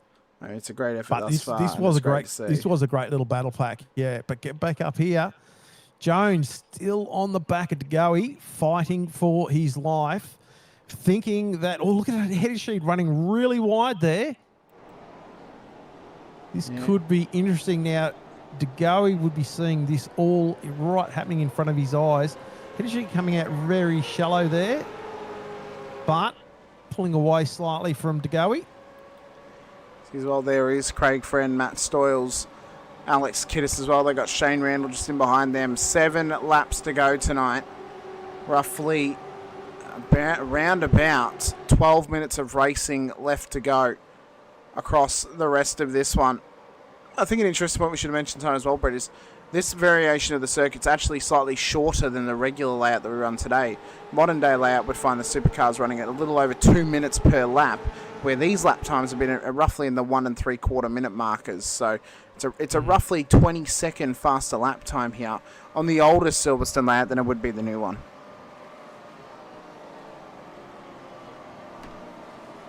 Hall on the back of Allen, so it looks like he closed up that gap fairly tight there for a second or two. He's under 2.2 of a second, so something might be brewing there as well. And everyone's wanting a piece of it here tonight. Scott McKenzie, Bruce Tannick.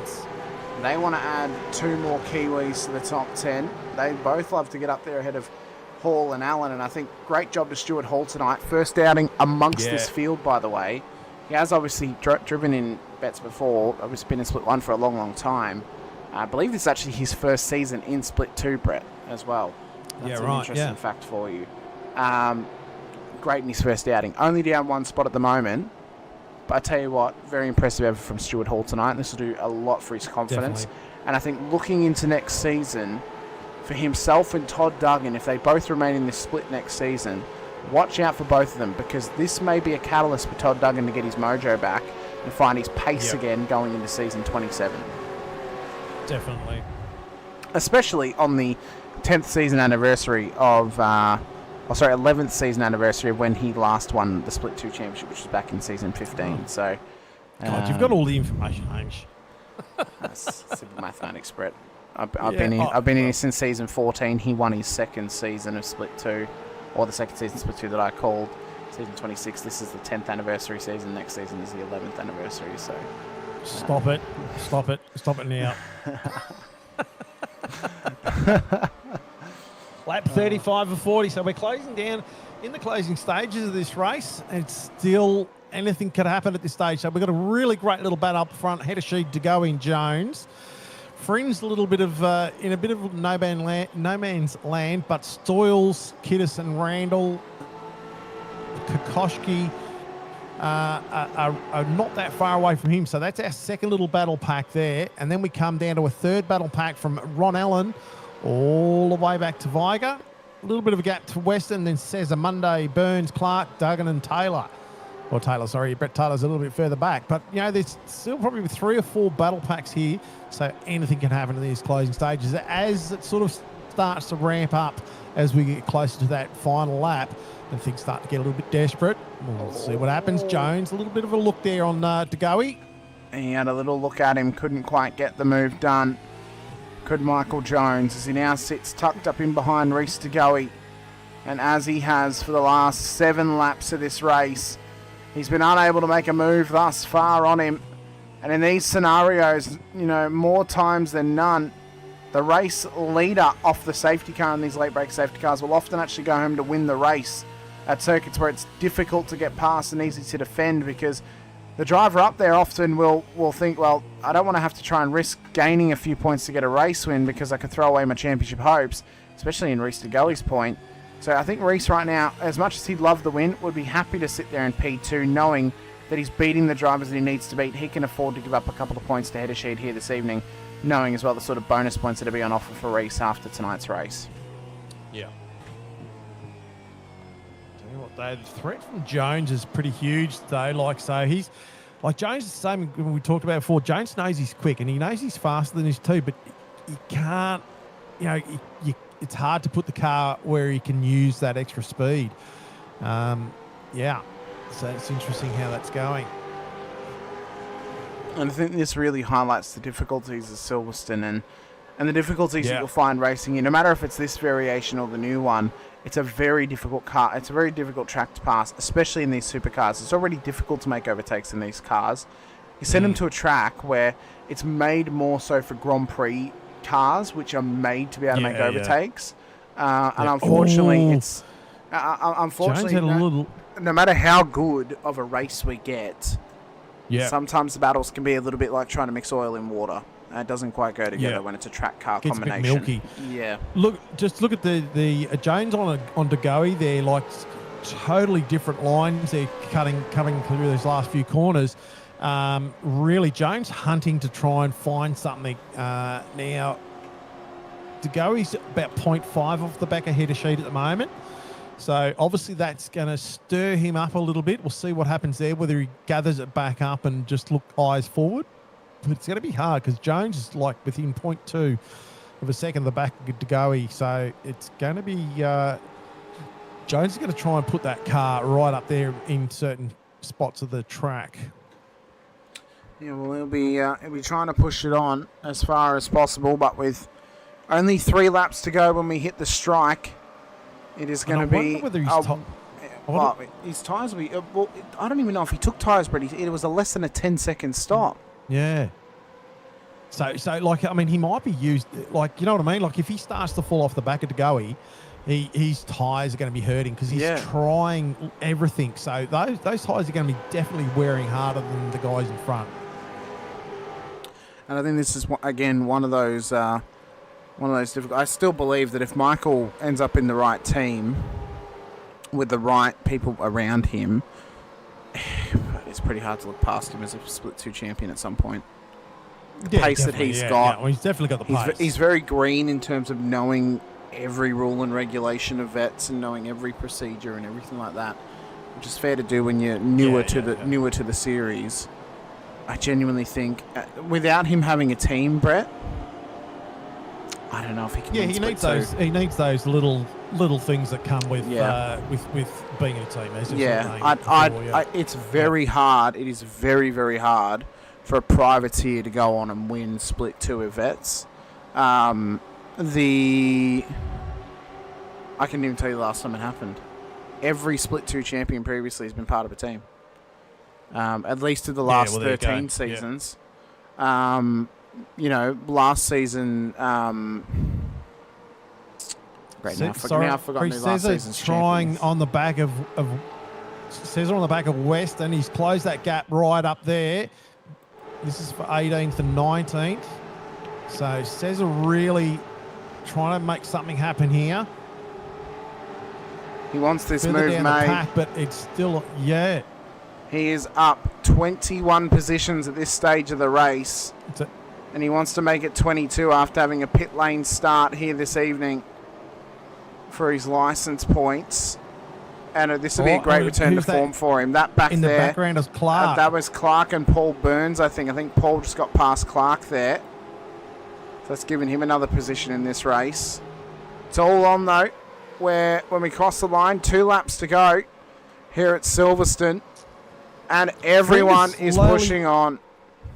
Yeah, Friend has slowly been... Oh, he's floating between 1 second and 0.9. So, yeah, I mean...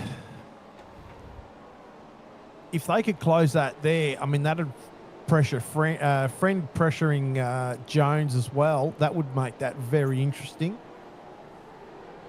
It would indeed. And then you've got Stoyles and Kiddis in there as well. 2 laps to go here at Silverstone. And for Simon Heddersheet, it's 2 laps before his next race win here in Split 2. It'll be his first of the season here this evening if he can last the next few kilometres. And it'll be his first win since, as I said earlier on, Watkins Glen a few seasons ago, where he took an almighty victory that day. Back at the last time prior to this season, when we run the Cup circuit previously to season 26. Oh, Jones running it wide. Ran it wide into the grass. He's trying to push that thing up, but that may be a slowdown. I don't think it is, but I think he's definitely giving up time. Friends within 0.5, so Friends made up nearly half a second. So he's closed that gap. So he's probably a couple of laps short of really taking it to these guys. But great effort to get closing in the closing stages of this race. Get closer to these 3 up front.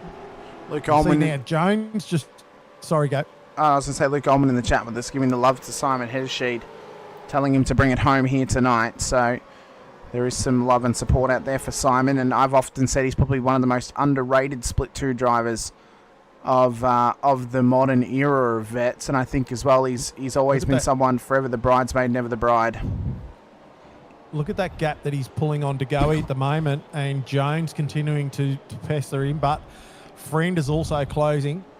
Here we go. And look at this. Cesar has sent Weston underneath Bridge Corner. Weston's been he's had his ankles broken by Cesar there. He's made him over lunge the corner, and Cesar's gotten past him. My God. What a battle pack this is. I saw it in the background when we were following the leaders, Brett. And it looked intense. As well. Jones closing up front. Oh, he couldn't quite get there, though. It's white flag. It's 1 lap to go here at Silverstone. And so are things going to get desperate here? Are they going to throw caution to the wind? Is someone going to make a late dive? Or are we going to see this stay status quo? But Jones is wanting something here.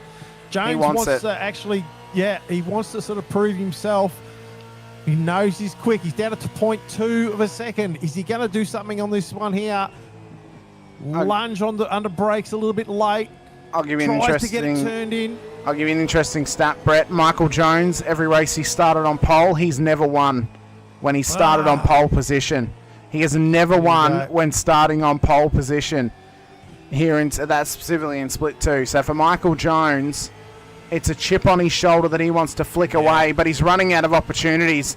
I don't think he's going to be able to get there right now because he's only got one more braking zone that he could possibly dive to Goey, but he'd still have to get past Heddersheet, who has driven an incredible race throughout a great strategy, but nearly threw it away right at the final moments here as they enter up towards Brooklands for the final time. It's closed them up massively. The run to the line is going to be huge. He took less fuel in the pit stop thanks to the safety car. Friends up there too with Michael Jones. It's intensified at the front of the field. But after 40 laps and 200 Ks, it's the Kiwi on top for Simon Heddersheet, who wins at Silverstone by an absolute bare margin to Reece De Goey. Michael Jones, Craig Friend, Matt Stoyles, the top 5. Kiddis, Randall, Kokoschke, Allen, and Stuart Hall on Split 2 debut comes home in P10. What a race to the end there. What a fight to the finish. And what a race win for Simon Heddersheet. Congratulations, Simon. Well done. Yeah, that was huge. That was absolutely huge. Has Reece De Goey won Driver of the Day? This season? I don't believe so. Because I would like to put Reece De Goey up purely for the pressure that he had applied to him in the late stages of that race by Jones. I think he drove absolutely brilliantly. He put pressure on Heddersheet, kept Heddersheet honest. I'd just like to chuck De Goey in there as a bit of my take. All right, give me a moment. Let me just check to make sure he hasn't won it this season. Okay, well, Michael Jones won last week, so he's ineligible. Paul Burns has won it. He's ineligible. Chad Viger has won it. He is ineligible.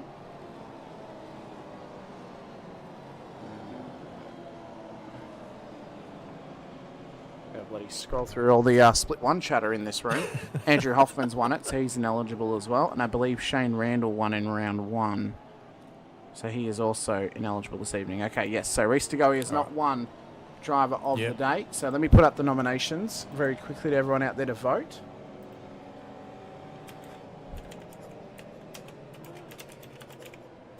I think Reece De Goey. I think Matthew Stoyles drove very well.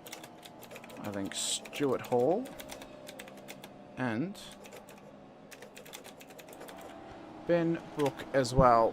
Reece De Goey, Matt Stoyles, Stuart Hall, Ben Brook. Those are your Driver of the Day nominations. Get your votes into the chat. 1 vote per account, please. Into the chat for us here tonight. We're only accepting 1 vote per account. No people who are watching with you do not count against your vote. They have to log into their own account, hop into the chat, and put their votes in. So please get your votes into the chat with us here as we get ourselves prepared for the round 6 highlights here. Oh, love the highlights. Love them. Out at the wondrous Silverstone circuit. This is Brett's favourite time of the night. Is the highlights package. Bring it on. To go racing. So It all started on lap 1, and it was a horrid start for Craig Friend, who... And Clarkey too back there as well. Yep, gave up bulk positions off the start line. That ended up hurting the both of them, falling further back. And then this was one of the first moments of the race, one of the first big ones. Grumley into the back of Blanchard, nearly costing Blanchard a race here tonight. And then it only got worse for Grumley, who has got into Pete Baxter and has dumped him off the track down there.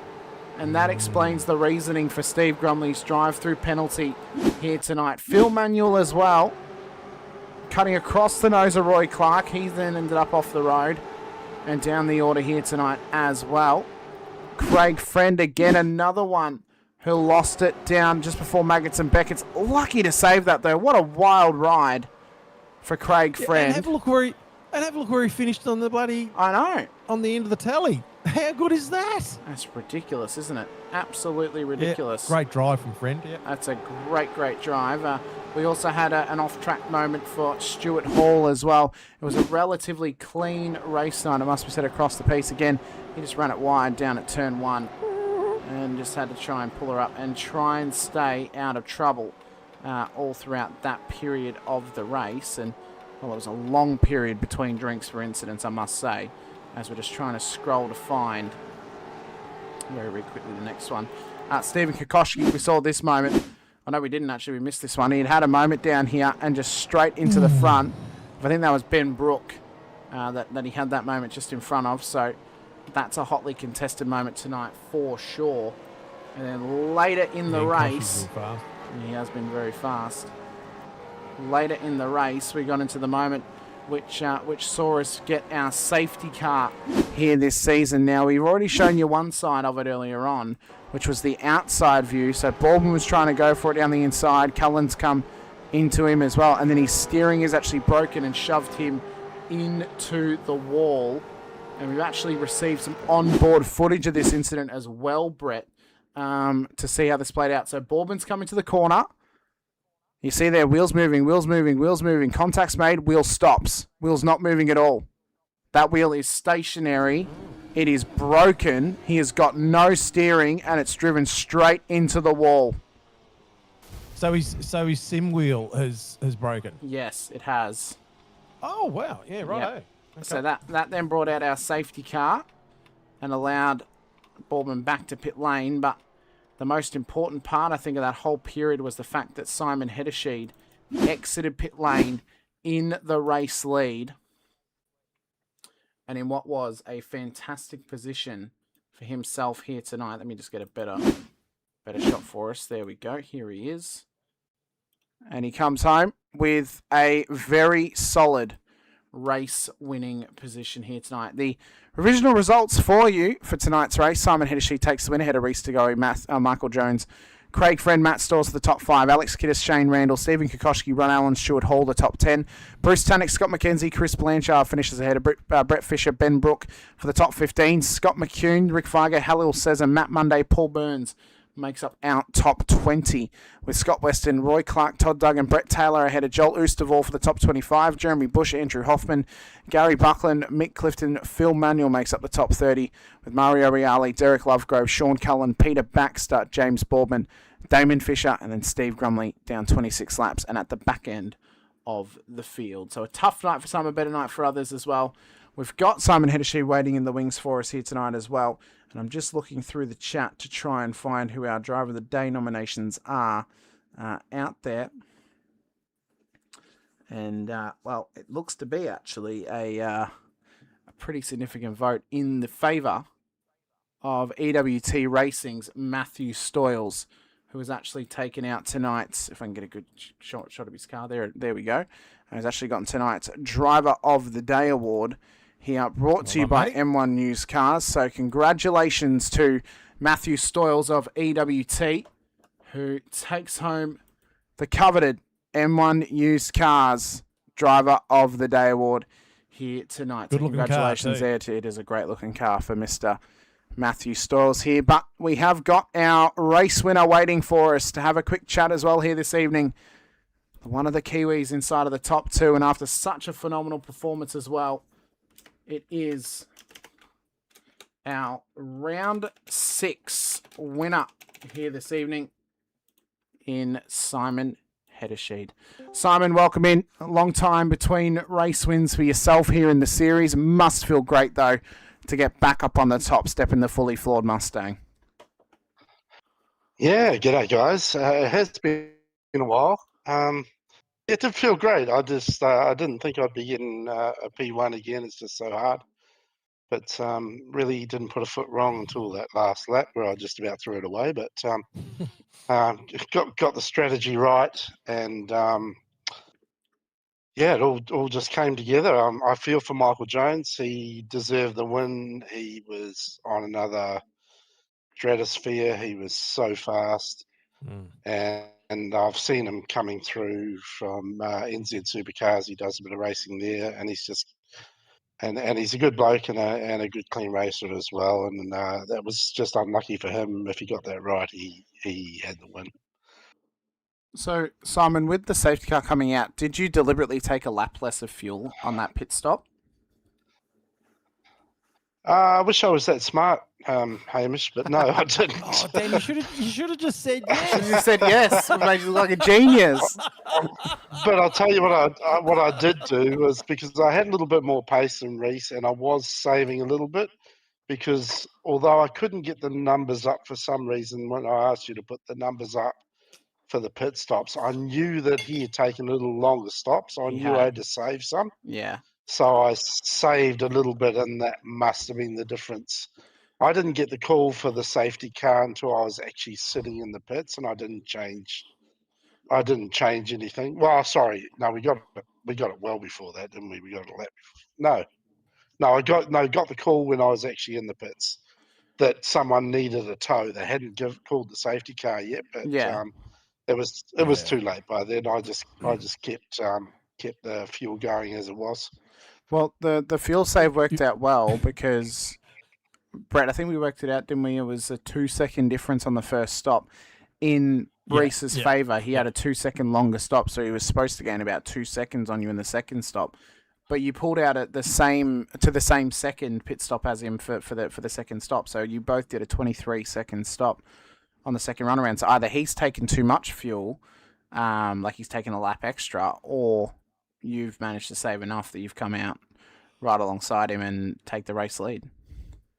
Yeah, I'd say it was probably that little bit of saving. There's not much in it. But yeah, look, honestly, that exit, if you had shown that, it was so close. For the sake of 0.1 of a second, Reese wins the race. We were side by side. As I'm exiting the pits, there was absolutely nothing in it. Yeah, it was awesome. Yeah, I was just thinking too, you know, whether you were in front of Reese or Reese was in front of you, I think you guys would have been locked together like you were in the latter stages of the race. And I think no matter what would have happened, I think you both would have been, you know, having the same sort of battle, just in reverse. I think the factor there might have been Jones, you know, applying pressure to either yourself or Reese. You know, I think that might have been the way it was going to play out. But yeah, I think you guys were locked together. Yeah. Yeah, absolutely. And I wanted to push on because I knew how fast Michael was. I know it's hard to pass, but if he got past Reese, it was going to be even more pressure on me, and I didn't really want that. So I was pushing on as hard as I could. Did make a few little errors, and Reese had a go. But I also know that Reese is sitting pretty in the points, and I don't think he would throw that away to have a serious dive. I'd have to make a substantial mistake for him to get past. It is tricky, like it's so hard to pass. So really, to get the strategy right was, and to qualify well this time was pretty much everything for me tonight. And I think that's it too, isn't it, Simon, that qualifying is so important in this split because it is so close. It makes the big difference. If you're in the top end of that field when the race starts, you've got a much better chance. Oh, it's absolutely everything. If you're down the back, you're going to have to come up with something seriously clever to make maybe a couple of positions. it's so hard. The field is so tight. If you take Michael's insane lap times out, Yeah. everyone else was really close. Yeah. And there's less than a tenth going down the field, and then sort of 2/10, and you can drop nearly 20 positions. It's that close Yeah, it's there. crazy, isn't it? Absolutely crazy. And it just goes to show you how close the racing is. I mean, yeah, and it's crazy. And that's why, and I think that's why over the last couple of seasons, we've had some great racing and we've had some really, really good finishes. So, Yeah, it's a really good split to be in. I really enjoy it. Yeah, I've never done this many races in a season since I started, and that's a fair while ago now. I've been off work for a couple of months. I'm heading back to Australia tomorrow morning, or probably this morning. Simon, how dare you say that? Looking at the How dare you say that when I made mention tonight of the fact that when you can get a full season, if you could ever get a full season in, you'd win the championship. And now I've come to find out, Yeah, you're not getting a full season in. no, look, I'm happy to get as many as I've had.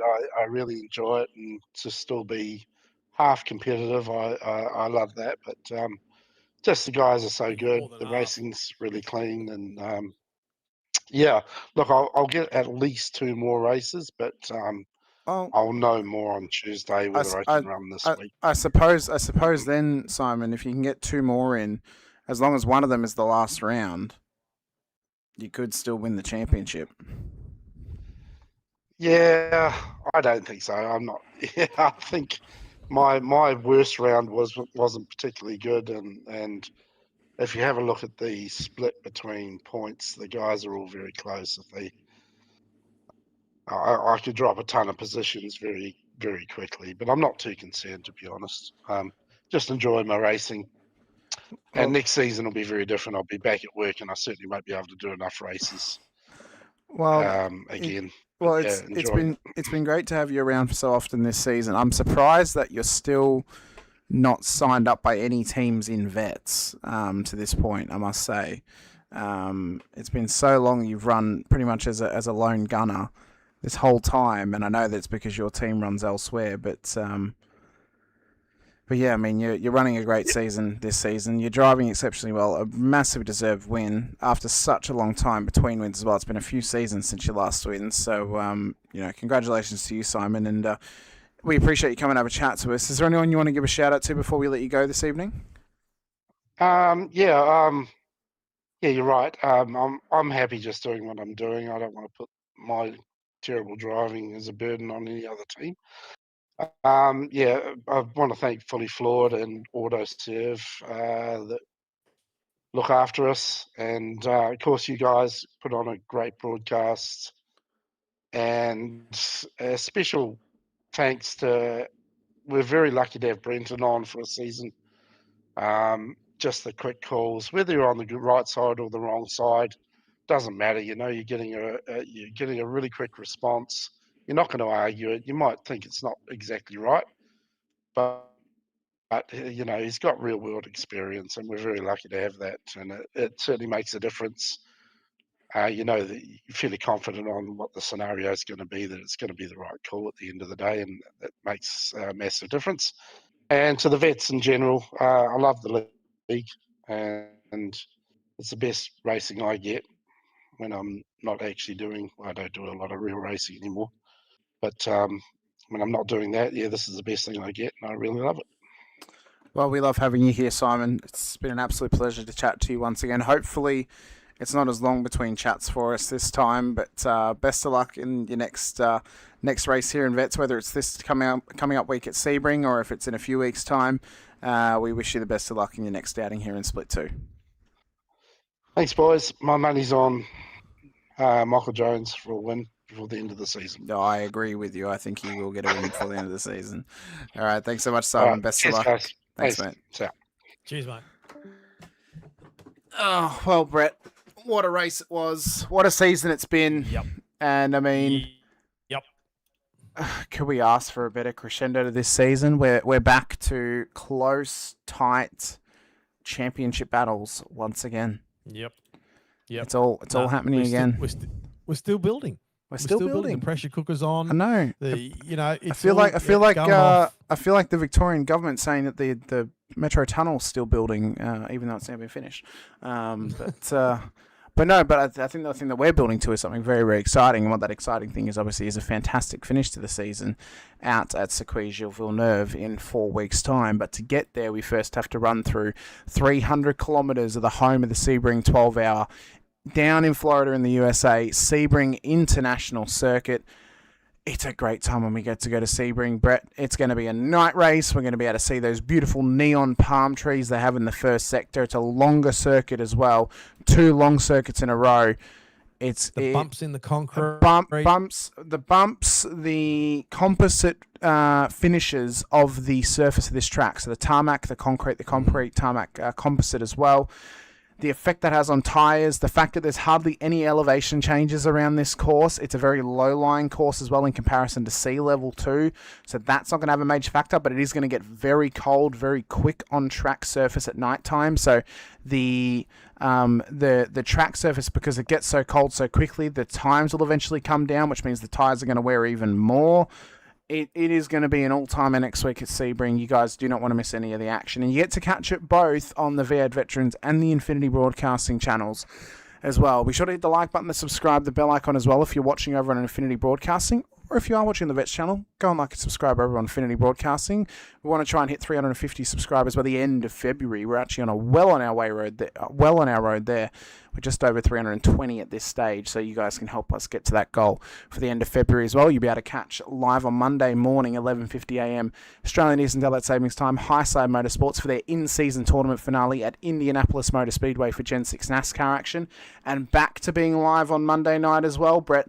The VRS Porsche Cup Series returns to live broadcasting. It's been replay broadcast the last few weeks. Back to live broadcasting on Monday night as we go racing. And a bit of a preview, Brett, for not next week, but the week after of Vets at Suzuka Raceway. So we're going racing this week at Suzuka for a sprint round in the Porsche Cup Series. You can also please like and subscribe to the V8 Veterans channel as well, so you can catch all the Split 2, Split 3 and Split 4 action. Go on Sports Simspeed TV as well.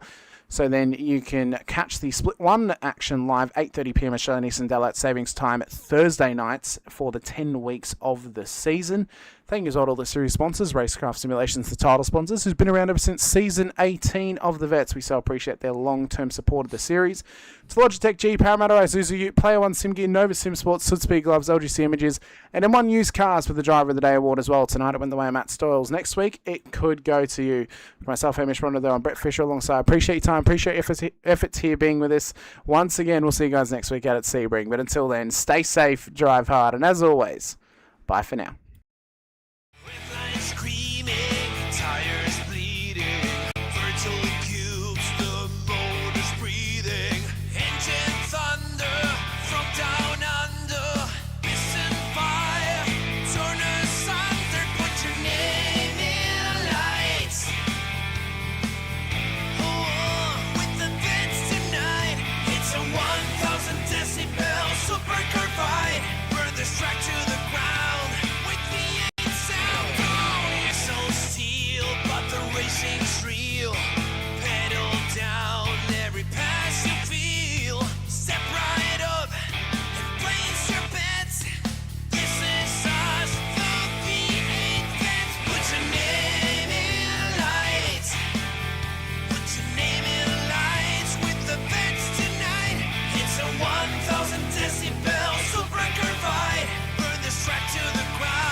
The Racing Series is a new milestone in Logitech G.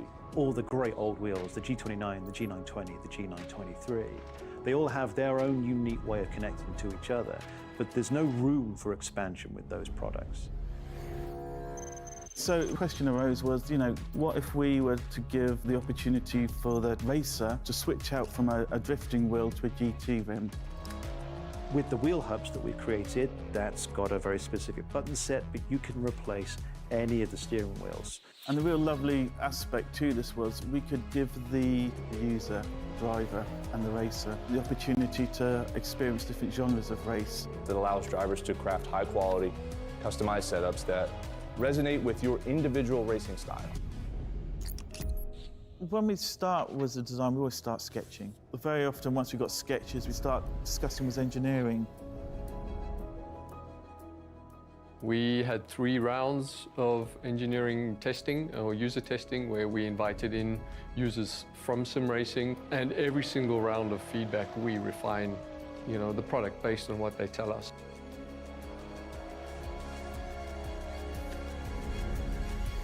In this sim racing lab, again, we're going to use data to really analyze what a driver needs. We've used everything from eye tracking to the inputs from the pedals, the inputs from the, let's say, input devices, the wheel and the pedals, the shifter. We're taking that and we're compiling it so that we can build different products based on those individuals' needs for all consumers and all drivers. I don't know of anyone else in the industry that's actually doing this kind of research into their products to see how their products are affecting performance of their users. We've built the product to make sure that it's as reliable as possible. So the innovations in engineering that I'd say we're most proud of is the sequential handbrake and shifter toolless changeover. This is now a patented system, so it's really easy for the user to just switch between modes. If you give people the tools to do what they want, they will. They will just go off and have fun.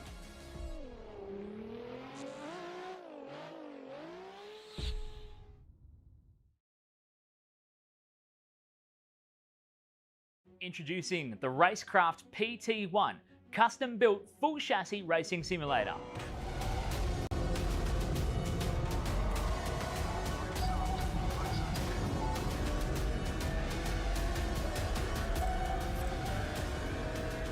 The design project, codenamed The Cage, an 80/40 extrusion chassis sitting on top of a Sigma Integrale DK2 Plus 4-point full motion actuator system.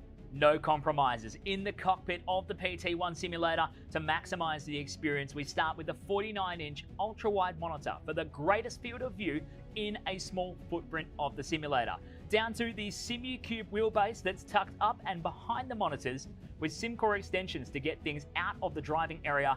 Everything is connected to a Cube Controls GTX steering wheel with the built-in dash and all the extra button functions available at your fingertips. Driving through the Raceworks S1 pedals, the potentiometer throttle and the 2 hydraulic pedals for brake and clutch ensures you maximize the feel underfoot, and seating yourself into an OMP HTER bucket racing seat with OMP belts connected to a G-belt tensioner to provide that extra feeling and the heightened experience while you're driving. Additional interfaces and accessories in the PT1, we have twin butt kickers, one on either side of the OMP seat, as well as a Jinx sequential shifter, the SimPush Race Logic timer to the left-hand side, a Racecraft built-in WinSim kit with Philips Hue lighting and a built-in soundbar, plus the OMP side net to finish off the experience in the PT1. The Racecraft PT1, build number 1, the ultimate in sim racing experience, combining the best products in the market with the passionate, no compromise approach that goes beyond racing simulation.